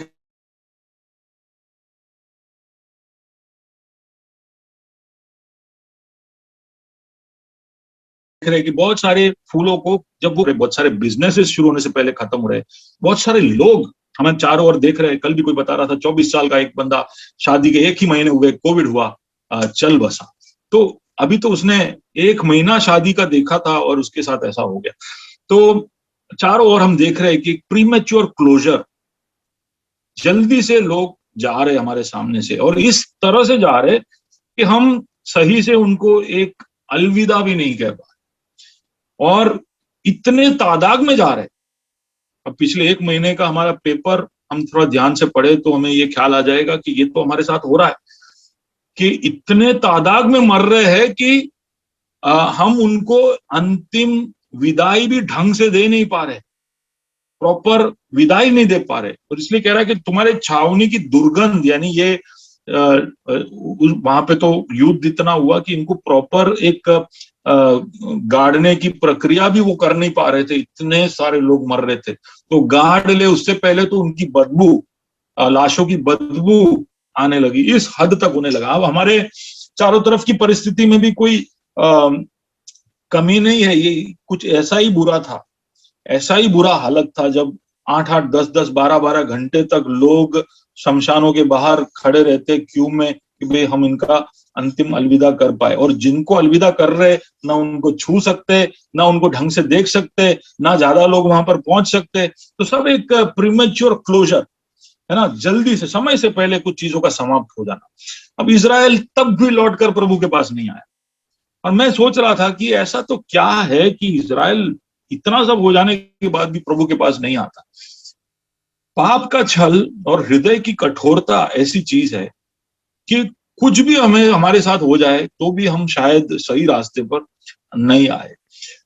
तो अगर इतना सब होने के बावजूद संसार हिल रहा है, सूखापन है, निष्फलता है, असंतुलन है और समय से पहले चीजों का समाप्ति हो रहा है, ये सब के बावजूद हमारे दिल में कोई हलचल नहीं हो रहा है, हमारे हौसले बुलंद है, हम अभी भी सपने देख रहे, हम अभी भी 4 BHK का प्लान बना रहे और अभी भी हमारा ड्रीम यही है कि यार हमको ऑडी का Q7 खरीदना है और मेरे लड़की का शादी मेरे को ऐशो आराम से करना है और एक बार मेरे को आईबीजा जाना है। तो ये सब तुम्हारे सपने हैं।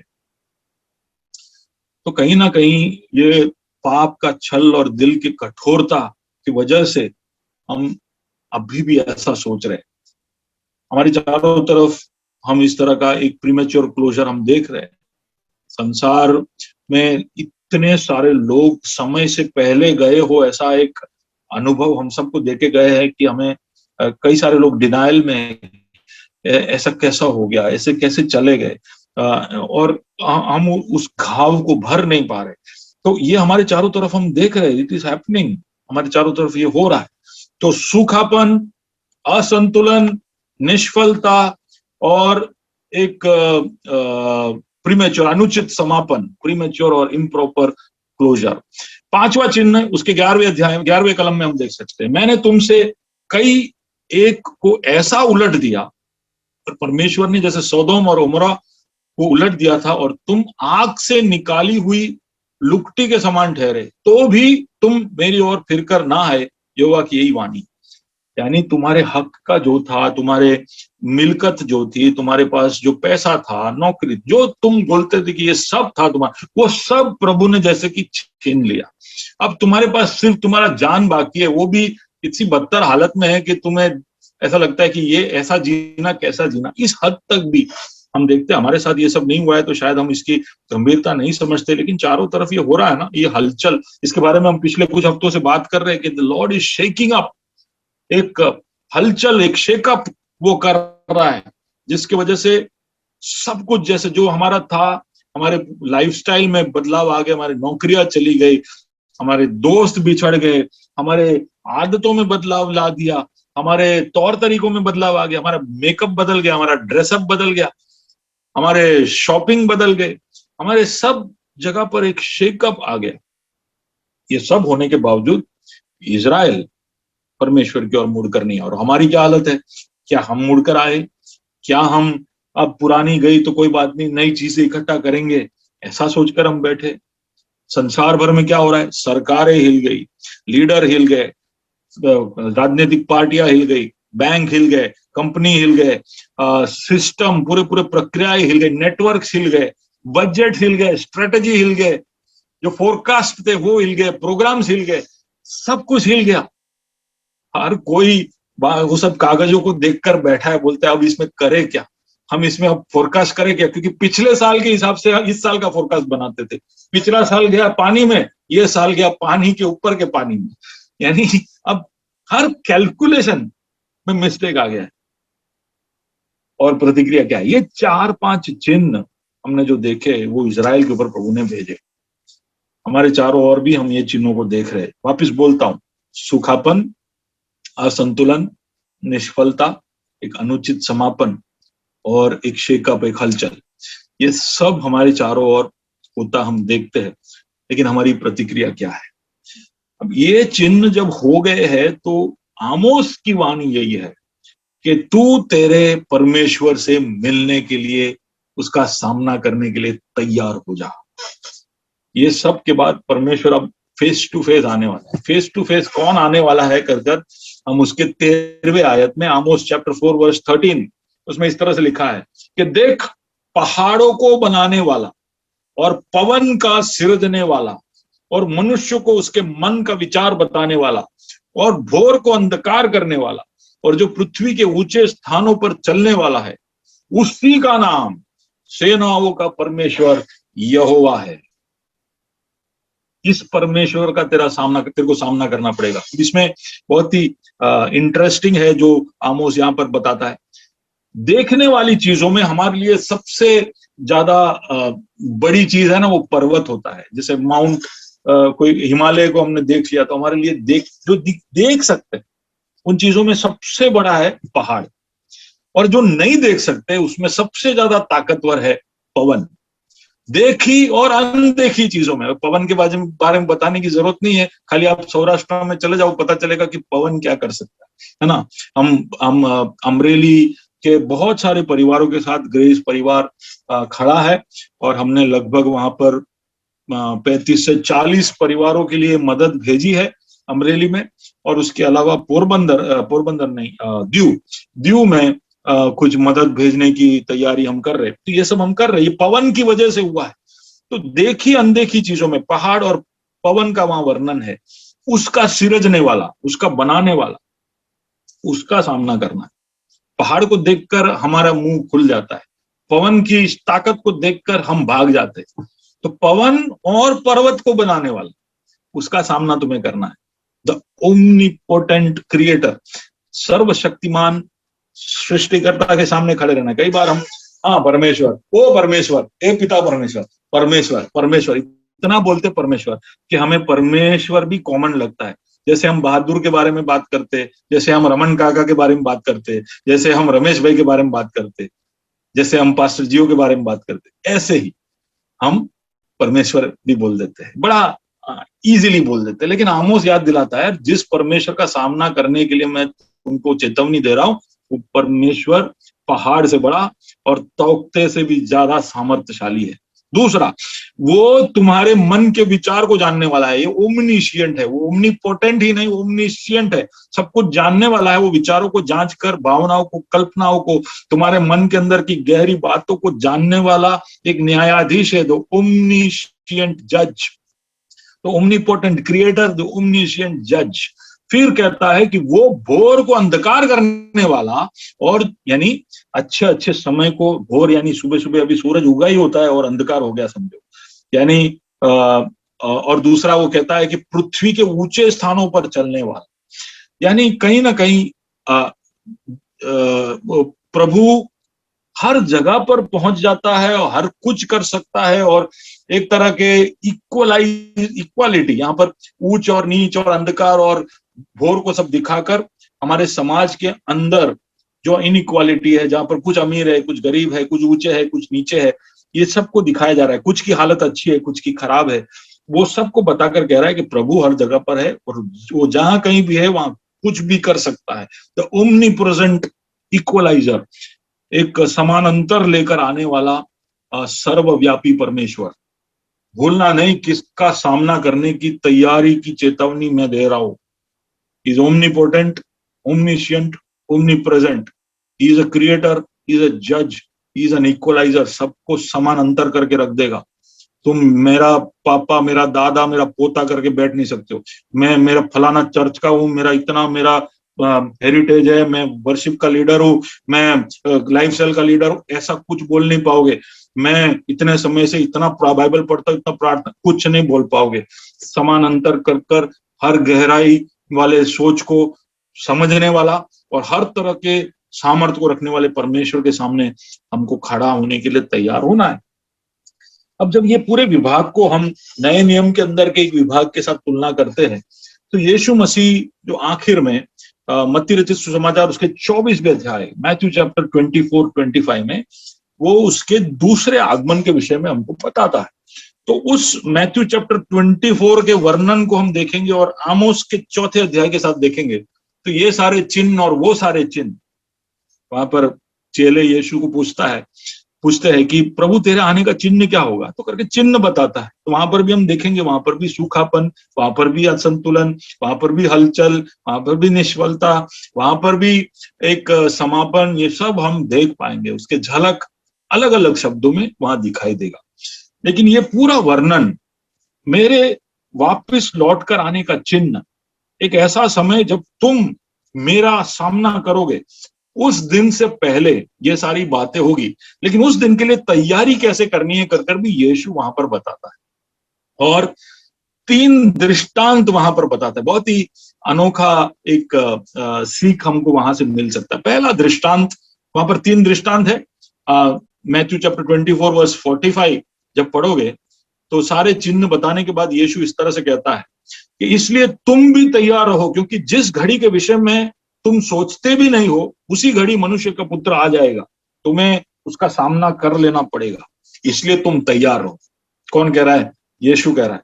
ये सारे चिन्ह जब तुमको दिखने लगे चारों ओर, तुम तैयार हो जाओ। अब ये सब बातें तो हम कई महीनों से सुन रहे हैं कि तैयार होना है भैया, बराबर है, बात सब सही है, लेकिन ये चिन्ह एक और बार गौर करने पर और इसके अंदर की बातों के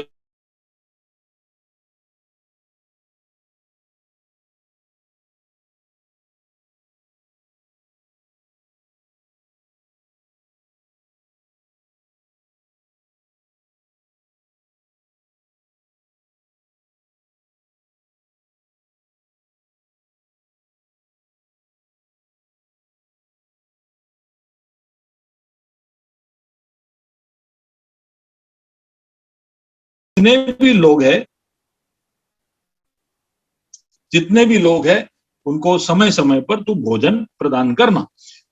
तो उससे अपेक्षा यही थी कि वो विश्वास योग्यता के साथ जो भोजन है, लोगों को जो जरूरत है सबकी, वो समय समय पर प्रदान करे। ओके, तो जो लोगों की जरूरत है वो प्रदान करे। लेकिन हम देखिए उसके 24, उसके 49, 50 और 51 की ओर जाएंगे, वहां पर ऐसे लिखा है, परंतु यदि वह दुष्ट दास सोचने लगे कि मेरे स्वामी के आने में देर है और अपने साथी दासों को पीटने लगे, और पियक्कड़ों के साथ खाए पिए, तो उस दास का स्वामी ऐसे दिन आएगा जब वह उसकी बाट ना जोता हो। अब यहां पर प्रभु कह रहा है कि तैयारी करनी है, लेकिन हम कैसे तैयार नहीं होते हैं? हमारा कैलकुलेशन थोड़ा मिस्टेक हो जाता है, हमारी गिनती में थोड़ा मिस्टेक हो जाता है।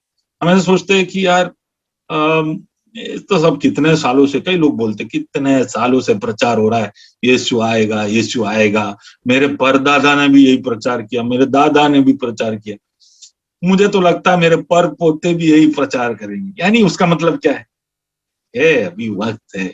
ऐसा थोड़ी, अभी तो मेरा शादी बाकी है, अभी तो प्रभु के बहुत सारे भविष्यवाणियां मेरे बारे में, भविष्य प्रभु ने बोला है कि मेरे को 3 बच्चे होंगे, अभी तो पहला ही बच्चा हुआ है, अभी 2 और होंगे, उसके बाद प्रभु आएगा।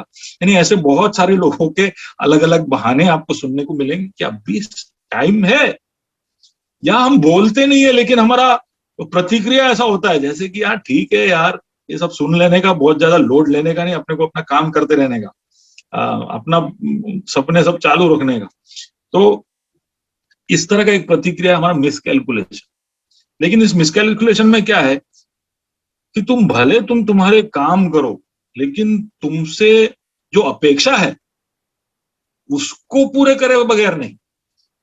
जो जरूरत की चीजें तुमको दूसरों तक पहुंचानी है वो अगर तुम नहीं करोगे तो नहीं चलेगा। You have to do what is needed. जो लोगों की जरूरत है वो तुम्हें, what is expected of you. यहां पर मैं समझता हूं कि उसको आज्ञाएं दी गई थी, उसको आज्ञाओं का पालन करना। वो आज्ञाओं का पालन ना कर उसने अपना दिमाग लगाया और अपने कैलकुलेशन लगाए, और इसकी वजह से क्या हुआ, स्वामी एक ऐसे समय में आया जब वो पकड़ा गया। वो अपने स्वामी को खुश नहीं कर पाया, वो तैयार नहीं पाया गया।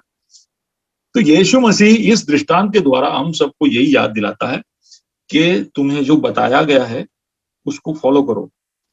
Follow the instructions, follow the instructions. तुम्हारी जो अपेक्षा है, तुमसे जो अपेक्षा है उसको तुम पूरा करो। अपना दिमाग ज्यादा मत लगाओ, ठीक है। Don't try to make your own calculations. तुम्हारे खुद के अनुमान ज्यादा मत लगाओ। Don't make your assumptions. Follow the instructions. Very simple. One of the ways in which we can prepare to meet our God. एक तरीका जिसमें हम प्रभु के लिए तैयार अचूक होकर हो सकते हैं वो ये है कि उसके बताए गए आज्ञाओं का हम पालन करें, और हमसे जो सबसे मिनिमम एक्सपेक्टेशन है, जो जरूरत की चीज है, उसमें हम कोई भी तरह का चूक ना दिखाए। Take this seriously. प्रभु ने जो बताया है, हमें ऐसा लगता है कि यार प्रभु ये आज्ञा देता, वो आज्ञा देता, सोटी लेके हमारे पीछे पड़े रहता, क्या ये कोई एनसीसी का इंस्ट्रक्टर है क्या, ये कैंप का इंचार्ज है क्या, ये क्या जब देखो सोटी लेके ये करो वो करो, ये आज्ञा है वो आज्ञा है। लेकिन ये आज्ञा है, ये जो बातें हैं वो सब जरूरत की है। बिन जरूरत की कोई भी तरह का इंस्ट्रक्शन या आज्ञा वो हमें देता नहीं। याद रखिए वो क्या कहता है कि मेरा जुआ हल्का है, मेरा जुआ हल्का है, तुम्हें भारी नहीं लगे। तुम्हारे जरूरत के लिए जितना चाहिए उतना ही मैं तुम्हें इंस्ट्रक्शन देता हूं। उसमें भी हम हमारा दिमाग लगाते, कैलकुलेशन करते। प्रभु कहता है कि तुम ऐसा मत करो, तुम्हारे तैयारी से चूक जाओगे। You will be ill prepared.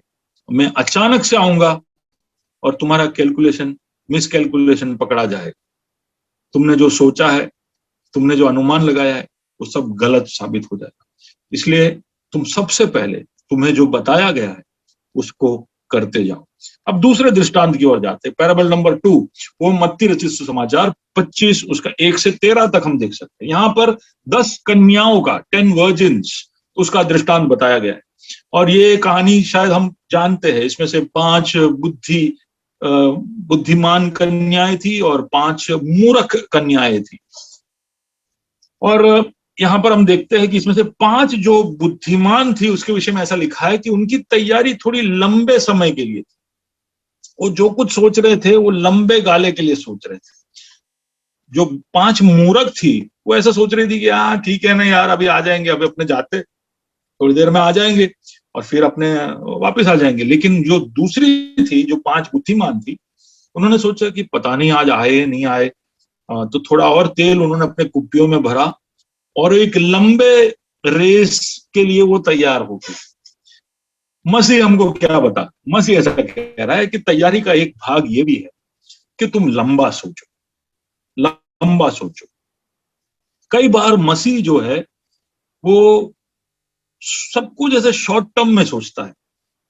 अभी मेरी जरूरत है, मुझे चंगाई चाहिए, ये चंगाई मुझे अभी दे दो, बाद में क्या है वो तब देखेंगे। यानी हम रोज रोज के लिए जानवरों के जैसे जीते, आज अभी ये चाहिए। अरे भैया बाइबल पढ़ो थोड़ा, उसके अरे क्या है उसमें इतना सारा क्या पढ़ना है, मैं थोड़ा थोड़ा रोज के लिए पढ़ लेता हूं ना, बहुत हो गया। हम लंबा नहीं सोचते, हम बहुत दूर तक गहराई तक चीजों में प्रवेश करते नहीं। हमारा प्रिपरेशन सब शैलो है, सब सुपरफिशियल है, सब कर्सरी है। हमारा नीड सब रिएक्शन बेस्ड है। आज की जरूरत हमको पूरा कर दे, बस कल क्या होगा वो देखा जाएगा। अभी प्रभु कहता है कि you have to think long. तुम 5 साल के लिए सोचो, 10 साल के लिए सोचो, 50 साल के लिए सोचो। तुम लंबे रेस के घोड़े हो तो उसके लिए सोचो, उसके लिए तैयारी करो। जब उस तरह से सोचोगे तो धीरज भी होगा, उस तरह से सोचोगे तो हर तरह की चीजों के बारे में पहले से सोचकर तुम तैयारी भी करोगे। उसी में बुद्धि है, उसी में बुद्धि है। अब ये जो कहानी हम पढ़ते तो कई बार ऐसा लगता है कि इनकी गलती ये थी कि ये सब ऊँग गए थे, ये लोग सो गए थे। लेकिन कहानी आप पढ़ोगे तो आपको पता चलेगा कि 10 ऊँग गए थे, 10 सो गए थे। उसमें बुद्धिमान भी सो गए थे और जो मूर्ख थे वो भी सो गए थे। कई बार जब दुनिया भर में कलीसियाएं मिलकर प्रार्थनाएं करती है तो इस तरह से कहते हैं प्रभु का आगमन नजदीक है और एक बहुत बड़ा जागृति, बहुत बड़ा बेदारी पूरा संसार में आने वाला है। लेकिन इस दृष्टांत के आधार पर जब मैं प्रभु के आगमन के समय के विषय में देखता हूं तो मुझे ऐसा लगता है कि कोई बेदारी आने वाला नहीं है। जब प्रभु आ रहा होगा ना तो उसका कलीसिया ऊँग रहा होगा, उसका कलीसिया सो रहा होगा और अचानक से अनाउंसमेंट होगा कि प्रभु आने वाला है और लास्ट मिनट हलचल, उसमें 50% बच जाएंगे, 50% भागेंगे कुप्पियों में तेल भरने के लिए। अब समझ रहे हो मैं क्या कह रहा हूं? कहीं ना कहीं एक अपेक्षा ऐसी है कि यार अभी समय है, अभी तो अंतिम बेदारी आएगा, उस बेदारी में हम हमारे तैयारी को कर लेंगे। यार अभी टाइम है, अभी तो ये पैंडेमिक हो। कई लोगों को, मैंने पास्टरों को ये बोलते सुना है कि ये पैंडेमिक खत्म होगा और उसके बाद आप देखो इंडिया रेडी हो रहा है, एक ऐसा जागृति आएगा, ऐसा जागृति आएगा कि कश्मीर से लेकर कन्याकुमारी तक लोग लाइन लगाएंगे, चर्च के बाहर खड़े होंगे। अरे ऐसा हो तो आमीन, प्रभु का यही योजना है तो होने दो। लेकिन दृष्टांत से तो ऐसा लगता है कि कलीसिया ऊँग रहा हो। समझ रहे हो? ये सब चिन्ह आते गए पर तुम मेरी तरफ मुड़कर नहीं आए। ये यहोवा की वाणी है, तुम मुड़कर नहीं आए। अब ये 5 जो मूर्ख जो रह गए वो दुकान में तेल लेने के लिए भागे, मिला नहीं मिला हमें पता नहीं, ये लौट कर आए तब तक द्वार बंद हो चुका था। वो खटखटाते बोलते कि स्वामी हमको अंदर आने दो, तो अंदर से आवाज आती मैं तुम्हें नहीं जानता। पर ऐसा बोलने से पहले कहीं ना कहीं मैं समझता हूं कि कन्याओं के साथ ये हुआ कि कन्या उसे नहीं जानते थे, कन्या उसे जानते नहीं थे कि वो आएगा, वो देर होगा तो भी आएगा, और इस हिसाब से वो तैयारी नहीं किए। कहीं ना कहीं हम प्रभु को जो जानते हैं उसमें कमी है, उसमें कमजोरी है, उसमें घाटी है, और इसके लिए कई बार हम चूक जाते। यहां पर कन्याएं जो है उस उत्सव को चूक गई। पहले दृष्टांत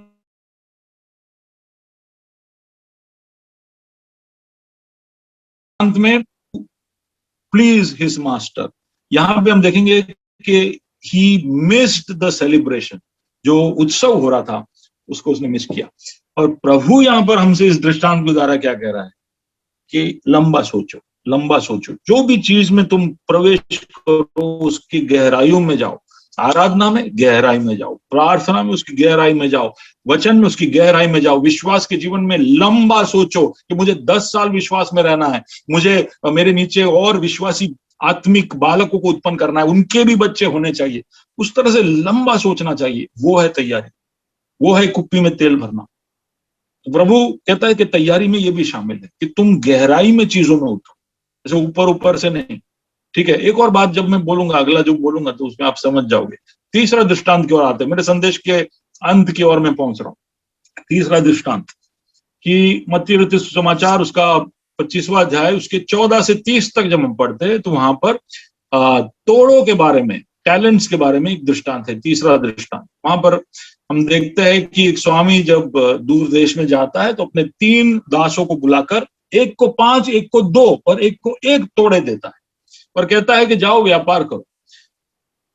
अब इसमें से एक जो बहुत चतुर था, बहुत चालाक था, वो ऐसा सोचता है कि यार मैं इसको व्यापार में ले जाऊं और ये एक तोड़ा जो उसने मुझे मुश्किल से दिया, बाकी सबको तो उसने दिल खोल के दिया लेकिन मुझे थोड़ा कम दिया।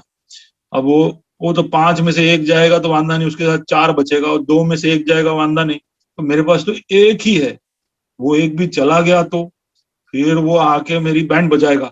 इसके लिए एक काम करता हूँ, जो 1 मेरे पास उसने दिया है ना वो मैं छुपा के रखता हूँ ताकि वो जब लौट कर आए तो मैं उसको 1 वापस दूंगा और कहूंगा कि देख तूने दिया, ये तेरा सिक्का वापस तेरे हाथ में। और वो कहेगा शाबाश दास, तूने कितना अच्छा किया, मैंने जो तुझे सौंपा वो तूने मुझे सुरक्षित वापस लौटा कर दिया। ऐसा हुआ क्या दृष्टांत में?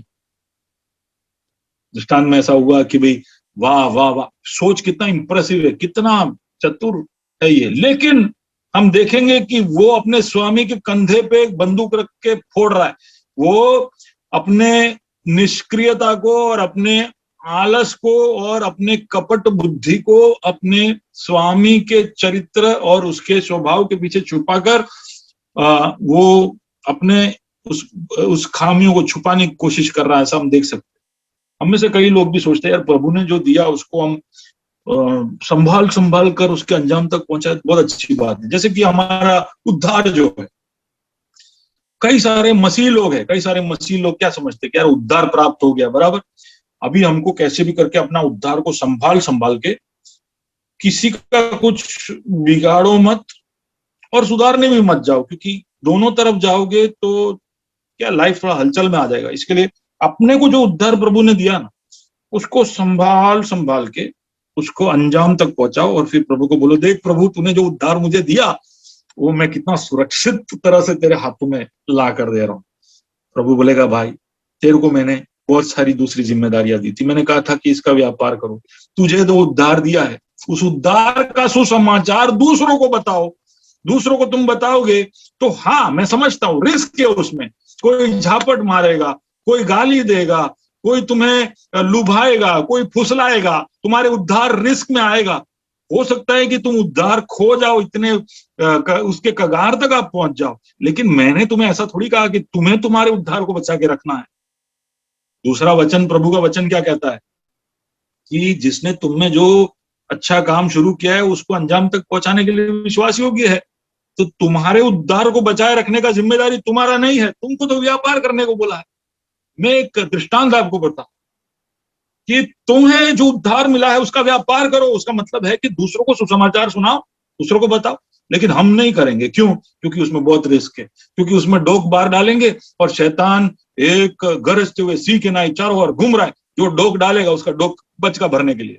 तो हम में से कई लोग सुरक्षित, આપણે કોઈને કઈ કહેવાનું નહીં, આપણે પ્રાર્થના કરવાની, આપણે આરાધના કરવાની અને આપણે એક अच्छी सारी जिंदगी जीता मसीह पासे पहुंची जवानी, है ना, किसी को कुछ करने का नहीं। और वो तीसरा वाला दास है जिसको एक तोड़ दिया था, और क्या हुआ उसको, प्रभु ने उसके हाथ में जो था वो भी उसके हाथ से छीन दूसरे को दे दिया। सबसे अच्छी तैयारी ये रहेगी कि हमें हमारे रूटीन्स में हम रहे और प्रभु ने हमें जो सौंपा है, जो कुछ भी हो, उद्धार हो, पैसा हो, कुछ भी हो, तो सबको हम काम पे लगाए। हम आलस और बहानों के पीछे छुपकर, हम प्रभु के प्रतिनिधि है इस पृथ्वी पर। जो प्रभु पृथ्वी पर करना चाहता है अब वो राह देख रहा है कि हम उसे करें, उसमें हम छुप कर ना बैठे, जो करना है उसको करते जाए, आज्ञाओं का पालन करे, लंबा सोचे, और प्रभु ने हमें जो भी तालन तोड़, जो भी काबिलियतें दी है उसको व्यापार में लगाए। क्यों? क्योंकि उसके अंजाम में तुम्हें एक प्रतिफल मिलेगा। यहाँ पर उस दास को, पहले और दूसरे दास को प्रतिफल मिला, 5 को उसके अनुसार, 2 को उसके अनुसार, और जिसने अपने तोड़े छुपा कर रखे उसको उसके अनुसार। तो तुम्हारे यहाँ पर यीशु हमको दृष्टांत के द्वारा क्या कह रहा है? Trade your talents. तुम्हारे अंदर जो कुछ मैंने दिया है उसको काम पे लगाओ, उसको छुपा कर मत रखो। कुछ सोचते हैं कि यार मेरे को गाना ढंग से गाना नहीं आता, जो आता है गाओ। अरे मुझे प्रचार ढंग से बोलना नहीं आता, जो आता है बोलो। तुम मुझे लिखना नहीं आता, जो आता है लिखो। अरे तुम्हें जो आता है उसको तुम काम पे लगाओ, वो सुधर जाएगा। हम राह देख रहे कि हम डॉक्टर हो जाए, हम मास्टर हो जाए, हम फिलोसोफर हो जाए, फिर हम ये सब करेंगे। तब तक तुम ऊंचाई पर चले जाओगे कि गहराई में जो पड़े उनको उठाने के लिए तुम्हारा सोच ही तैयार नहीं करेगा। मैं मेरे संदेश क्या करा था, मैंने क्या क्या बताया? 5 चिन्हों के बारे में पहले मैंने बताया। सूखापन, असंतुलन, निष्फलता, एक अनुचित समापन और हलचल। ये 5 चिन्हों के द्वारा इजराइल मुड़ा नहीं, कई बार हम भी मुड़ते नहीं। लेकिन ये सारे चिन्ह खत्म होने के बाद क्या हो रहा है? प्रभु सामना करने के लिए आ रहा है। कौन है? सर्व सामर्थी, सर्व ज्ञानी और सर्वव्यापी परमेश्वर। और उसका जब हम सामना करते हैं तो इन चिन्हों के आधार पर, मत्ती रचित सुसमाचार 24-25 के आधार पर हमने 3 दृष्टांतों को देखा जहां पर तैयारी किस तरह से की जाए उसके बारे में यीशु खुद हमको बताता है। पहला तैयारी के विषय में वो इस तरह से कहता है कि तुम्हें जो आज्ञाएं दी गई है, तुम्हें जो बताया गया है, उसको तुम विश्वास योग्यता के साथ करते जाओ तो तुम मुझे खुश कर पाओगे। दूसरे दृष्टांत में वो कहता है कि तुम लंबा सोचकर धीरज रखोगे, मुझ पर भरोसा रखोगे और बने रहोगे तो तुम मेरे उत्सव में सहभागी हो पाओगे। इसलिए लंबा सोचो, गहरा सोचो। और तीसरे दृष्टांत के आधार पर वो हमसे कहता है कि मैंने तुम्हें जो कुछ भी दिया है उसका व्यापार करो, उसका उपयोग करो, उसको दबाए ना रखो, क्योंकि ऐसा करने से ही तुम्हें प्रतिफल मिलेगा। तुम मुझे खुश करो, तुम मेरे उत्सव में शामिल हो जाओ और मुझसे प्रतिफल पाओ। अब आमोस 5वें अध्याय की ओर हम लौट कर आते हैं और ये मेरा कंक्लूजन है। और वहां पर 5 और उसके 4 और 5 में इस तरह से कहता है, यहोवा इस्राएल के घराने से यूं कहता है, मेरी खोज में लगो तब जीवित रहोगे। मेरी खोज में लगो तब जीवित रहोगे। मुझे खोजो, मुझे खोजो।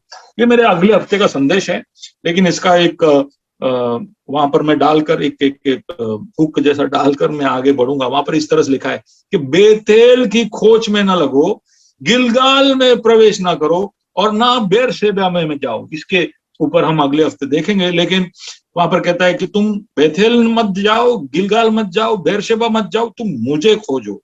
हम कई बार दूसरी चीजों की खोज में लग जाते। प्रभु बोलते तुम मुझे खोजो, तुम खोजोगे तब जीवित रहोगे।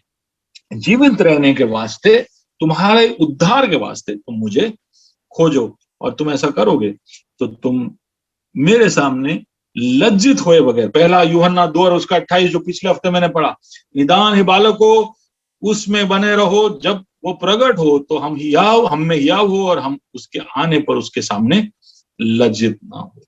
तो इसके विषय में हम आगे अगले हफ्ते देखेंगे। लेकिन आज के इस आधार पर हमारे प्रभु का सामना करने के लिए क्या हम तैयार है कि नहीं, हमारे परिवार तैयार है कि नहीं, हमारे बच्चे तैयार है कि नहीं, हमारा कलीसिया तैयार है कि नहीं, हर एंगल से सोचने की जरूरत है। चिन्ह चारों तरफ हमारे है और वो बताता है कि वो अब हमारे सामने आने के लिए पूरी तैयारी कर चुका है। क्या हम उसका सामना करने के लिए तैयार है या नहीं?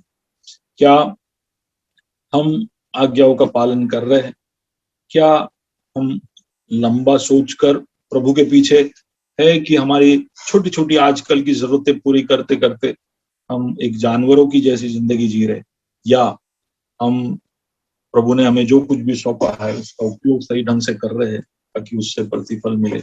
ये 3 बातें तैयारी के विषय में यीशु मसीह ने खुद कही थी। हम अपना जीवनों को परखें और हम प्रभु के लिए अपनी तैयारी करें। आइए हम प्रार्थना करें, आइए आंखों को झुकाएं। सारे विषयों के ऊपर पता नहीं इसमें से कौन सा बात आपको छू रहा था, कौन सा बात आपको ऐसा लगा कि ये मुझसे बात हो रही थी, कौन से बात को लेकर आप अपने आप को समर्पित करना चाहते हैं। प्रभु का आत्मा आपसे बात करे, प्रभु की आत्मा जो कोई विषय है उसको लेकर आपसे आपके साथ एक एनकाउंटर, मुठभेड़ करे, ताकि आप प्रभु के सामने आने के लिए तैयार हो जाओ। हम सकुटुंब नहीं, हम सकलीसिया नहीं प्रभु के सामने खड़े होने वाले हैं, हम अकेले अकेले प्रभु के सामने खड़े होने वाले हैं। किसके सामने? जो सर्व सामर्थी है, जो हमारा रचेता है, जो सर्व ज्ञानी है, और जो हमारा न्यायाधीश है, और जो सर्वव्यापी है, जो हर जगह तक पहुंच जाने वाला है और एक सब समानांतर सबके अंदर लेकर आने वाला है। ऐसे प्रभु के सामने हम खड़े होने वाले हैं। तो तब क्या हम हमारे आंखों को उठा पाएंगे? क्या हमारे सरों को हम सीधा रख पाएंगे कि फिर हम लज्जित होकर उसके सामने खड़े रहेंगे? ऐसा कुछ भी हमारे साथ ना हो।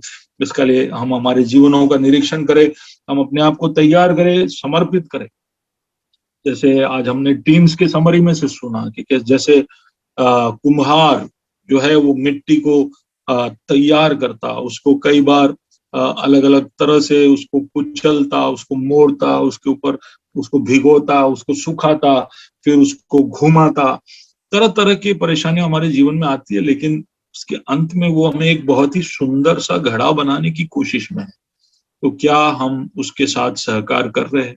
क्या हम तैयार हो रहे हैं? इन चिन्हों के बीच में क्या हम हमारे आत्मा को, हमारे मन को, हमारे दिल को, हमारे जीवन के हर पहलू को उसके इच्छा के अनुसार तैयार कर रहे हैं कि नहीं, वो देखने की जरूरत है। हर कोई एक समर्पण का प्रार्थना जहां कहीं भी है वहां पर शांत होकर प्रभु से बात करते हुए करे।